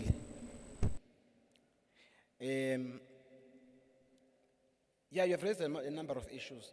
But before you answer, Lon, Ntate Ghost, I come and say something.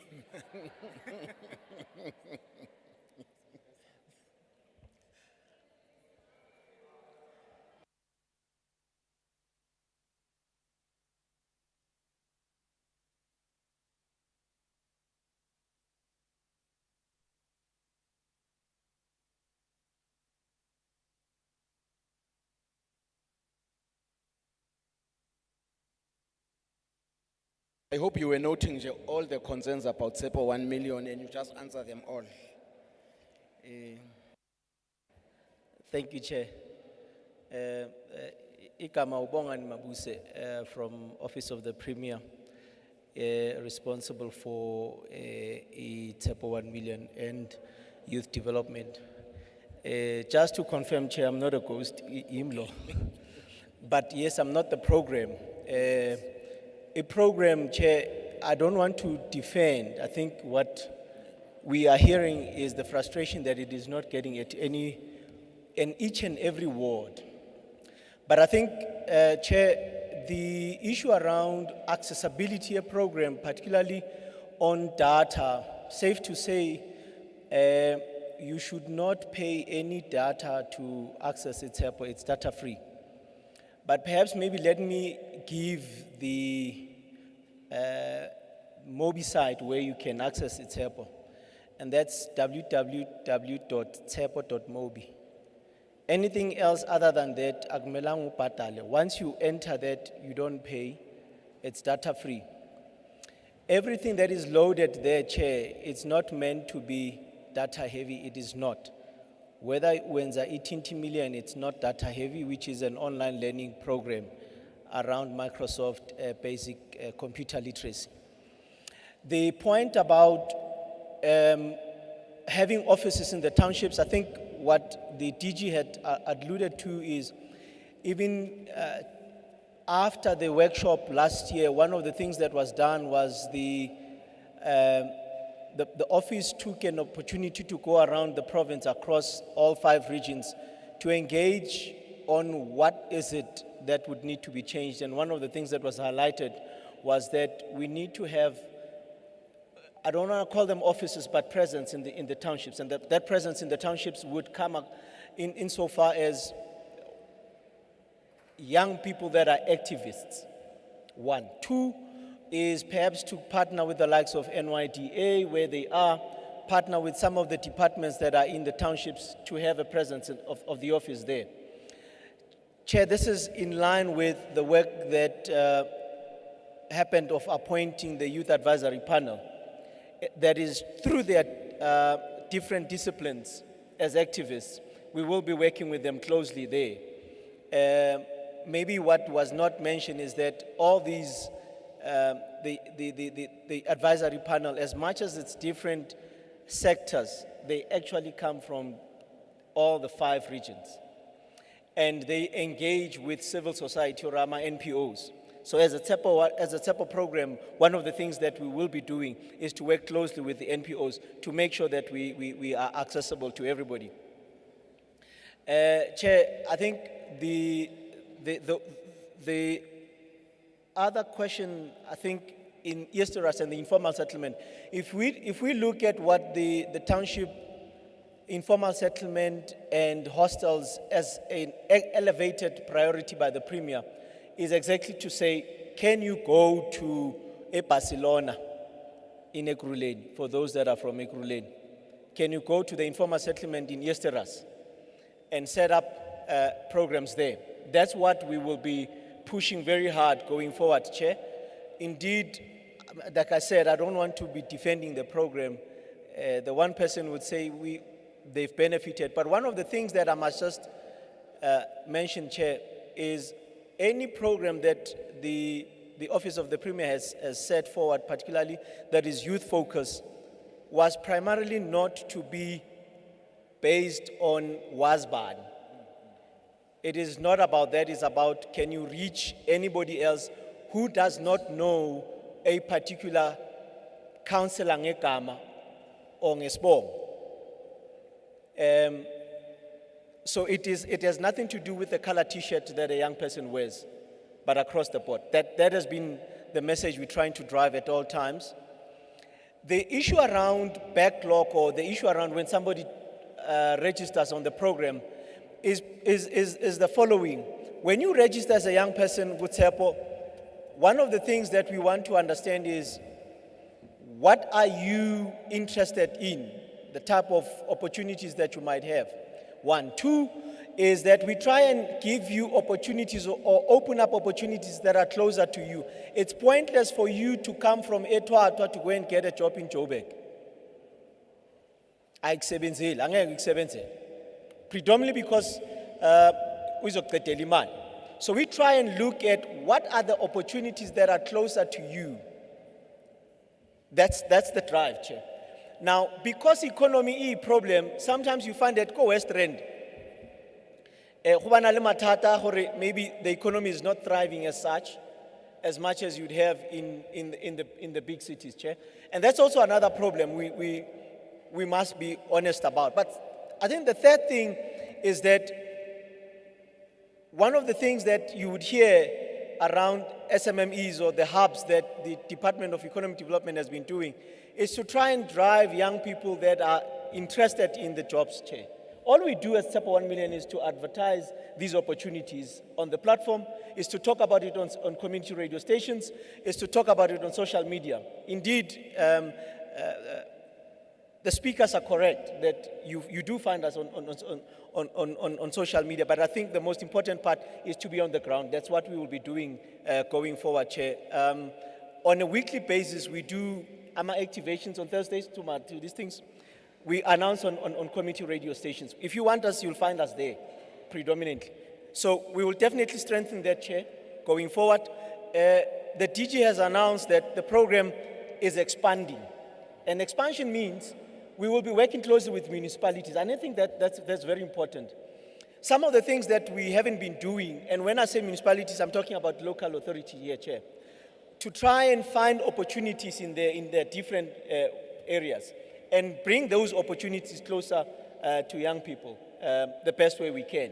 So that's the expansion of the program, strengthening the youth directorate in working closely with the youth advisory and the youth work stream to try and reach out to more.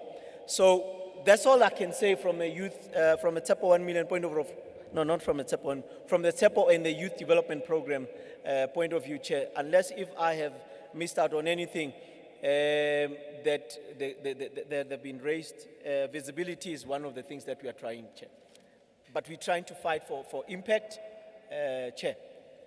Thank you. Thank you very much. Mshayeleni izandla noma nitheni yamzonda hawo.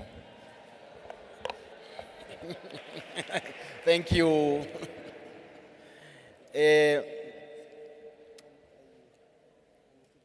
Guys, yeah, not in any particular order. Yeah.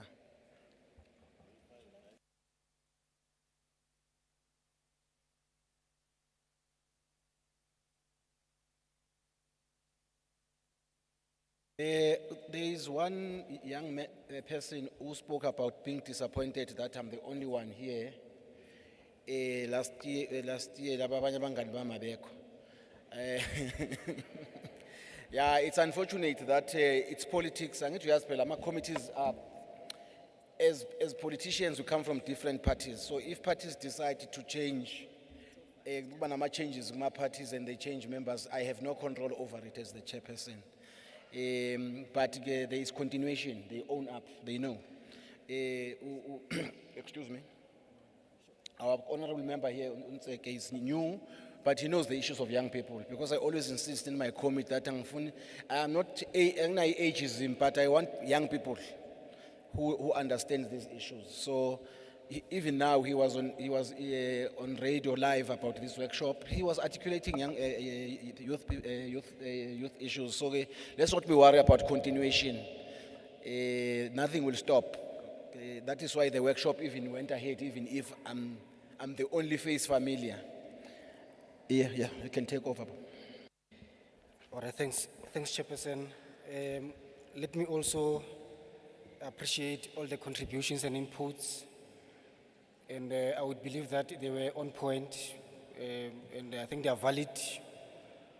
And I believe that those who are relevant would respond accordingly. I'm just going to respond to the issue of visibility of the panel.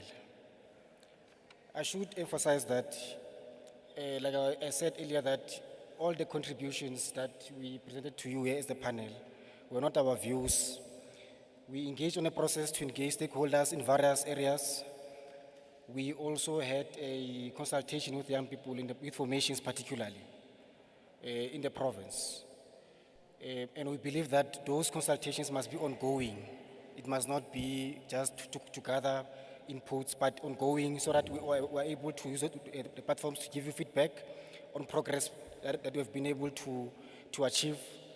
And then if we are able to also source in further inputs from yourselves, as young people in the province, also able to do so.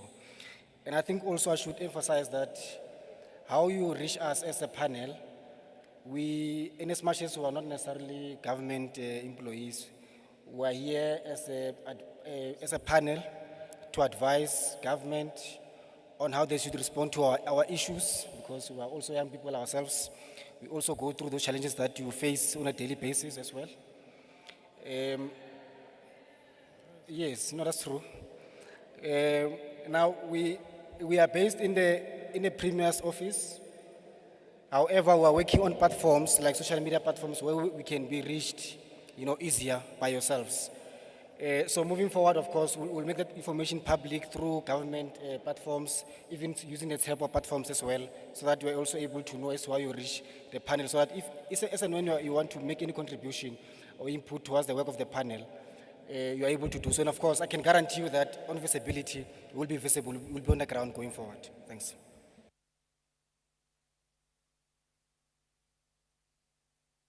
No, thank you very much, Chair, and thank you very much to the members or the youth to have raised issues. I think the first thing just to say, Chairperson, there's an energy crisis in the country. Gauteng is the largest economy, contributing 35% to the GDP. And if the energy crisis is not solved, Gauteng is likely to be impacted most. We are likely to lose a lot of jobs. Many companies won't be able to hire young people, and so forth and so on. Honorable Premier is going to that meeting. That's why he had asked to be excused, not because he did not want to come here. In fact, he had really insisted that he joins the session as the chair will concur, so that, as he was saying, he listens to yourselves and work with you. So I thought I should start the chair, but definitely it is Premier's instruction that as the officials of government, we do not come to this meeting without the Youth Advisory Panel. That's the second point I would like to make, because the Youth Advisory Panel was announced publicly last year in June the 16th. So they are probably 6 months in office. I think they have done their best to go around the province. They might have not reached everybody. I think it's quite acceptable, but we think we will support them as the administration to make sure that they reach all of us but they are also able to tackle the issues as raised by the members or the young people gathered in this meeting. So I think the issue of TEP 1 million has been addressed. We even used to call both Bongane and Jack Tsepo because they were like the face chair of the program. For us, TEP 1 million was one part of the youth interventions. There are many others, and that's why we think the mistake we've been doing is not to communicate better on what we are doing as government. And I think I agree with the chair that part of the problem is to communicate and then demonstrate impact. I think we will definitely focus on that.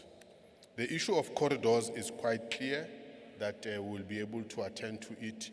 And I did say, Chair, in our presentation, that honestly speaking, we can see that the number of people that are benefiting from our programs is the central corridor, that is Johannesburg. And then we are saying consciously, we must go out to the rest of the regions of our province because Gauteng is big. Gauteng is not Johannesburg. It's Ekurhuleni, it's Tshwane, it's Sedibeng, and the Western. So we admit that that must be done. And that's why one of the things, Chair, that we now, as a reporting mechanism, we have what we call spatial referencing. So when we say we are giving 10,000 young people in Tshwane, we are now forced by National Treasury to give the GPS in terms of where are these young people? And we're even now forced to say, who are they? So that's why in the SOPAS, we're going to try our level best to show that, no, the young people that we supported, Chair, there they are at that corner. So that it's not PowerPoint presentations. We demonstrate that beyond the PowerPoint, we were in East Rust, we have dealt with this problem in East Rust. So I think we will definitely do that. Premier has just said to us, there's a lot of work we've been doing since the 28 years of this government, but there is something we've not done very well, Chair. One, informal settlements are growing.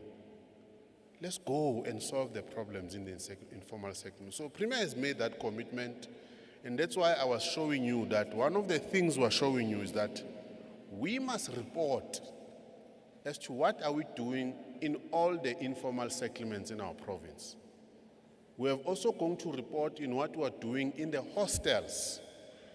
That is the 6 hostels in the province and the rest of the other hostels. In Gauteng, we've got 26 townships. And this is in townships. Now, townships, it's both colored, Indian, African. That's what I mean. So when we talk about a township, we talk about the space that in our current colloquium, it's people that necessarily have been dispersed, especially as a result of the apartheid spatial planning. And that's why the Township Economic Development Act is forcing us to reinvest and create socio-economic opportunities in the townships where people live. So that's the commitment, and we'll be able to do that. And I agree that in addition to that, crime and lawlessness, Chair, that's why the 6,000 target. The 6,000 youth that are being recruited, they are recruited to support the work that the police are doing to fight crime and lawlessness. That's why they are not just being recruited, I don't know how to put it, Chair, recruited as if no, anyone who wants to be in the police service must come. There are strict measures that are put in place because it's not just everybody. So that issue is really taken into consideration. The issue of the Z83 form,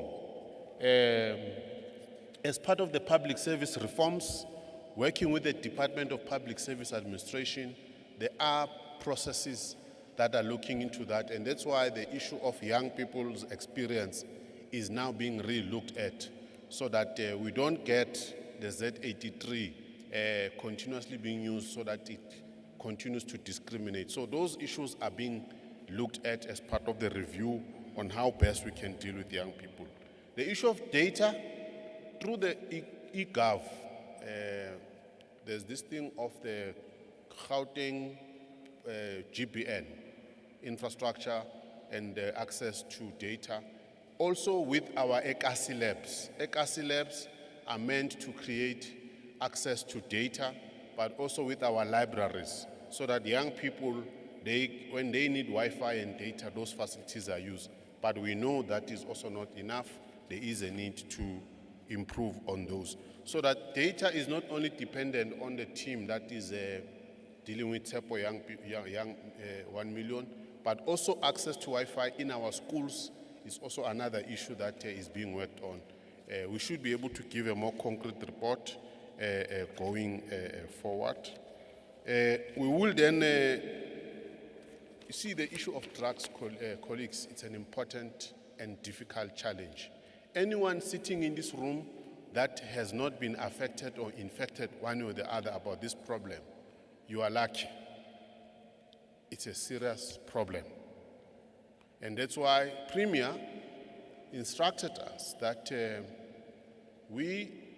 he was speaking of a farm, that we need to create a big space, and let me assure you, it exists. If you go to Pretoria around Cullinan, we have 6 hectares of our, it's called Ferrero. Ferrero is a former doctor. It's named after him, who was based in Mame, who was killed back then. It's huge. We are going to provide the necessary skills and support, but it's not only the only facility.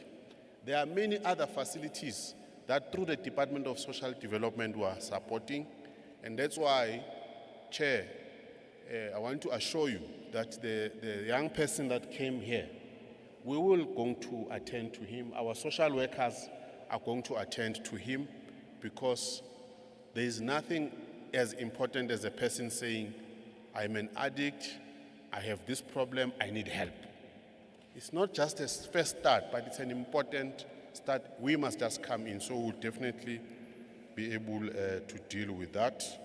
And I think the rest of the other things will be attended to, except to say that the issue of disability, very, very, very important, that we need to deal with, access to opportunities. So, Chair, we don't only report on youth-owned enterprises as part of equality and so forth and so on. We also have a report and the target. Let me just remind you of our target. 40% is for women, 30% target is for youth, and then there's a 7% target in terms of people with disability. So we report quarterly on those issues. And I think I must say, Chair, that we must thank you and the committee, because you are keeping us on toes to report on this work. Maybe because we report to, the Premier report to the chairperson in this committee quarterly, by the way. Every quarter we come and report. Maybe we also have to improve our communication on our work. And it's not only the Office of the Premier that reports quarterly, it's all departments. But the important thing is the impact, which I think you are raising. So, Chair, in conclusion, we really thank you for this opportunity to report on the work we've done so far. We acknowledge our weaknesses. We acknowledge that the work we're doing might not have reached everybody. We are committing that we will continue to implement the work, but make sure that we reach as many people as possible, including going to Easteras. Through the service delivery war room, we will come to Easteras. Thank you very much, Chair. Thank you very much. And thank you very much for your contributions. I know they might not have answered all the questions, but I think they've been noted. Nati, our support staff, has noted most of your questions. We will also make a promise to make some follow-ups. One thing that we must agree, young people, Eyoguti, we will not stop asking you to come here, because you are very important stakeholders. We will call you up until, when we say raise your hands, you come and say, I benefited, I am happy. Until we have not reached that stage, we will not stop asking you to come and make inputs. Let us agree on that one. I know Guti, we don't have the whole day. Thank you very much for your attendance, but before I close the meeting, I would ask Honorable Ndeke Guti asinike nje summary and the way forward. Uguti from here, where to? Honorable? Yeah, no, thanks very much, Chairperson. And thanks to all young people that could have made an input. But maybe on a lighter note, someone said we are the only person chair. That was here last year, not necessarily in this facility, but that was there when you met young people. And that person, or one of new faces, I can assure you, yesterday when I spoke to the chair, I said to the chair, I don't want to speak in that feedback because I was not part and parcel of your original session that you've held with young people. But because of I'm a young person in nature, I know some of you will question whether indeed I'm a young person. If I sit and I listen to young people make inputs, they remind me during my youthful days. And I want to give the Youth Advisory Panel an advice. Before you advise the Office of the Premier, I think we must also advise you. The first issue that I want to advise you with, next time when you are in a meeting with the Premier of Gauteng, and he stands up and he says, young people, you are the future. You must say to him, no, Premier, we are not the future. We are the now. It's the first advice that I want to give you. And the reason why I'm giving the youth advisory this advice, young people, it can be correct that continuously you will be told that you are young people and you are the future. And it goes to issues that you've raised when it comes to youth unemployment. Youth Advisory Panel, it can be correct that each and every one of you, from Unkgopotse, from Jose, Paballo, Ndumiso, Duduzile, Lutando, Zulaika, you are each and every one of you deployed to departments within the Gauteng provincial government. But we have provincial departments who've got vacancies. It can be correct. The first thing that you must do, before you even speak about youth development, you must tell those departments to hire young people. But you must not only tell them to hire young people. I'm raising this, Chairperson, and the DG is not here. We must not come to young people and tell them that we are going to propose, we are going to think about this issue of Z83 and youth experience. We are the legislatures, we are enablers of legislation. We must change that legislation. We must be able to say, Chairperson, as part of our recommendation to the Office of the Premier, in 6 weeks' time from now on, we don't want to hear anything that has to do with any entry level and middle positions that will need experience. We must start there. So this is an advice that I'm giving to you. And it will change the perspective and the narrative that these young people have about you. Because when they see you, they think that you are very comfortable sitting next to the Premier. And I will not blame them if I was you. So it's an advice that I'm giving to you. And also, if Jose was here, I was going to say to him, Jose must not relax as someone responsible for finance, and the budget of Gauteng does not speak to young people. So you must send that message to him. Unkgopotse must go to the Department of Sports and tell them that young people want sports infrastructure. Ndumiso, well now you are very fortunate. I don't know whether you are here or not, because I want to give so let's some blame. Ndumiso, you are very fortunate because I'm also the chairperson of the economic development.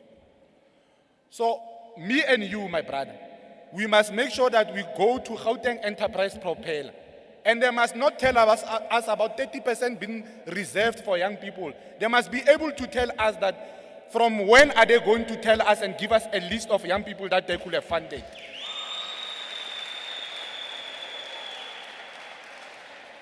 Lutando, if at least Lutando Yamotseba because also Western, then I'm from the Western. If Lutando was here, if a young person stands up there and say, I'm a drug user and I'm a drug addict, it must not be the chairperson that calls that young person. It must be Lutando that says, for now we must be able to help you. Because Lutando is responsible for social development. Is it Duduzile? You must tell Duduzile, you must advise Duduzile. It can be that you've got a department of e-gov and research and development in Gauteng. But you've got a number of young people. If you drive in the townships of Gauteng, o tlo thola a young person a itshegeditse ka clinic or a itshegeditse ka library or ka police station to access Wi-Fi. You must tell that person, or must go and tell MEC Kumalo, that GBN must be outrolled throughout all the townships, informal settlements, and hostels within Gauteng. So that the young people can have access to GBN. It must not be reserved for certain individuals. Because how can I go township, I can assure you, you'll get a young person, I'm Motoka library, for them to be able to access that Wi-Fi. Hey, now, there's this issue of TEPO 1 million chairperson. You see, we've seen the work of TEPO 1 million, but I want to agree with you, my sister. I did not get your name. The regionalization of TEPO 1 million is extremely important, but the linkage of TEPO 1 million to the National Youth Development Agency is extremely important. So we must not, you see, the problem here, I know you can't differentiate between Rona as oversight committees and provincial government. But problem why you will point at us and say, is because of we are allowing you to always point at us and say we are not anything. Why would we introduce TEPO 1 million and we don't give that TEPO 1 million enough budget to have offices in regional areas? So it's high time that TEPO 1 million must be seen and must be felt in areas like Easteras, my sister. You must stand up and say, Maranaka, I feel TEPO 1 million in Easteras. It can be, it must be centralized in one place or in one area. Or people of Easteras must come from Easteras to come and access TEPO 1 million. It means once you say TEPO 1 million, it must also go with the budget so that we are able to then outroll TEPO 1 million to all these other areas. Now,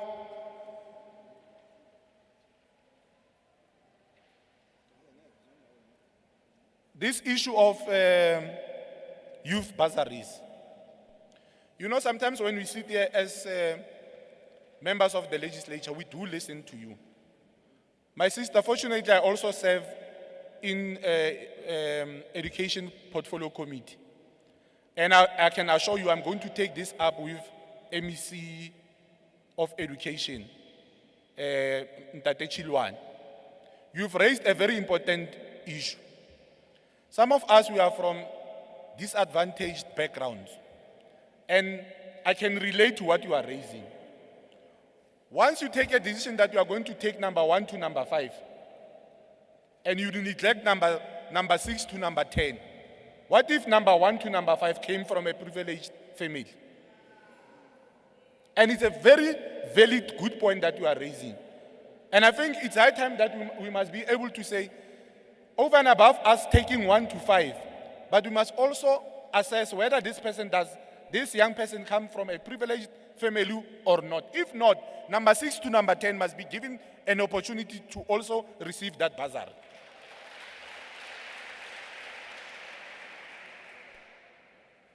Your one area that I've seen that you are going to do good on, your 5 pillars.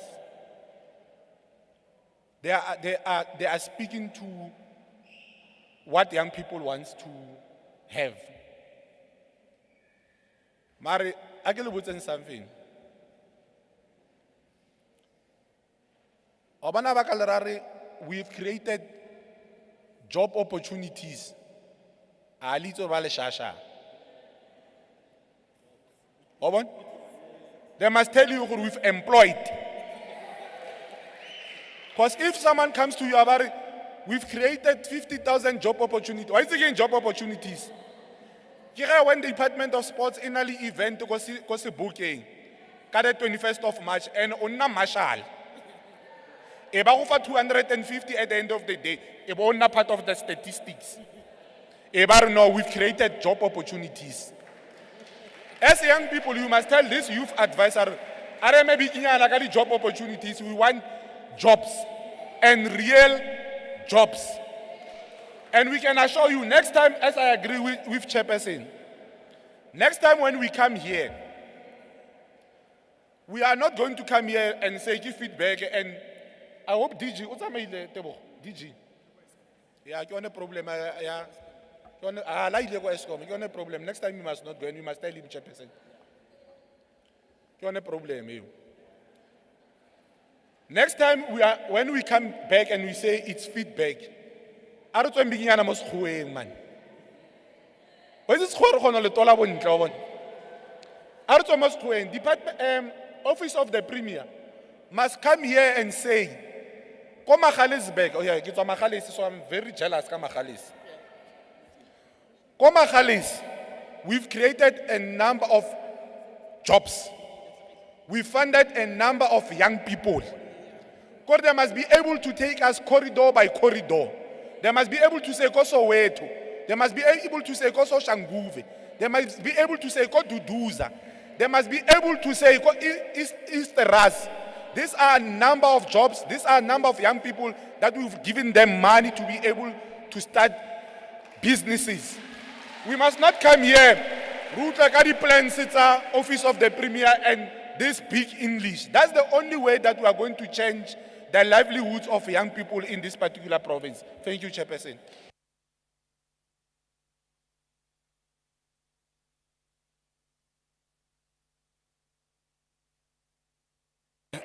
Thank you very much, Honorable Member. Yeah, I'm happy that you are now happy. This is the fight we always have as a portfolio committee. That is why we are saying you are a very important stakeholder. So, please, before I close the meeting officially, there is one important question that needs to be answered. Somebody asked about what is mental health. So let's just explain that and then we will close the meeting.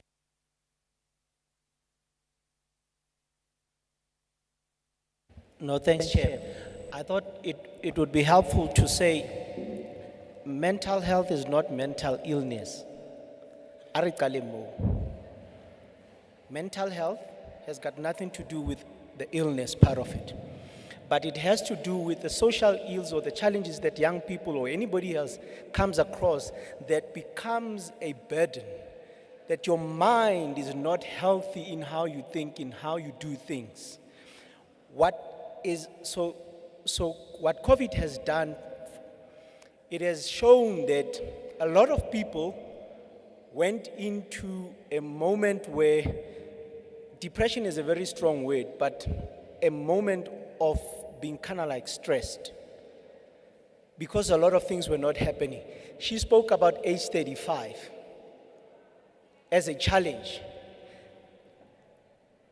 The healthiness that she needs is for her not to worry that at the age of 35 I won't get a job.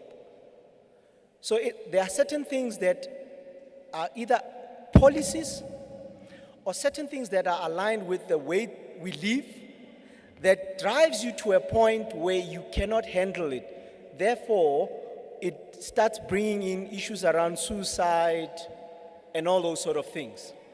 So the young people are saying we need to deal with this idea of health that is aligned with our mindset or mental.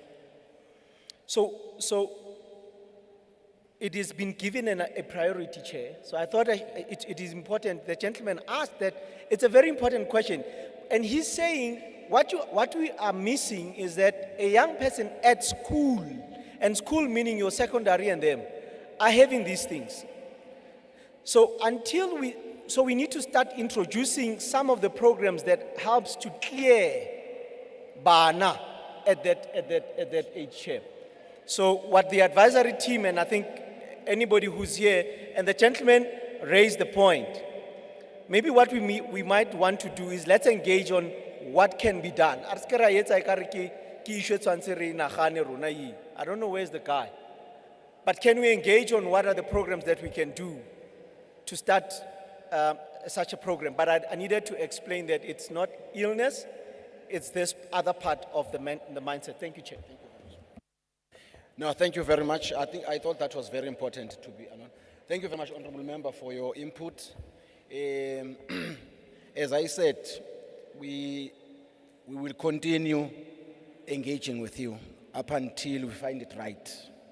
And we hope, advisory panel, that you will be part of a very important stakeholder in this committee so that we are able to push for young people. Because this is a ticking time bomb.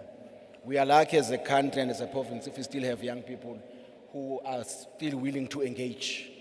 In most cases, they choose to barricade the roads and so forth.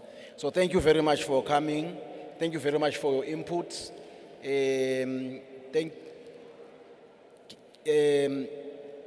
I want to declare the meeting closed, but before I do that, somebody would say, but I seem to asivumi ukuthi singaniki.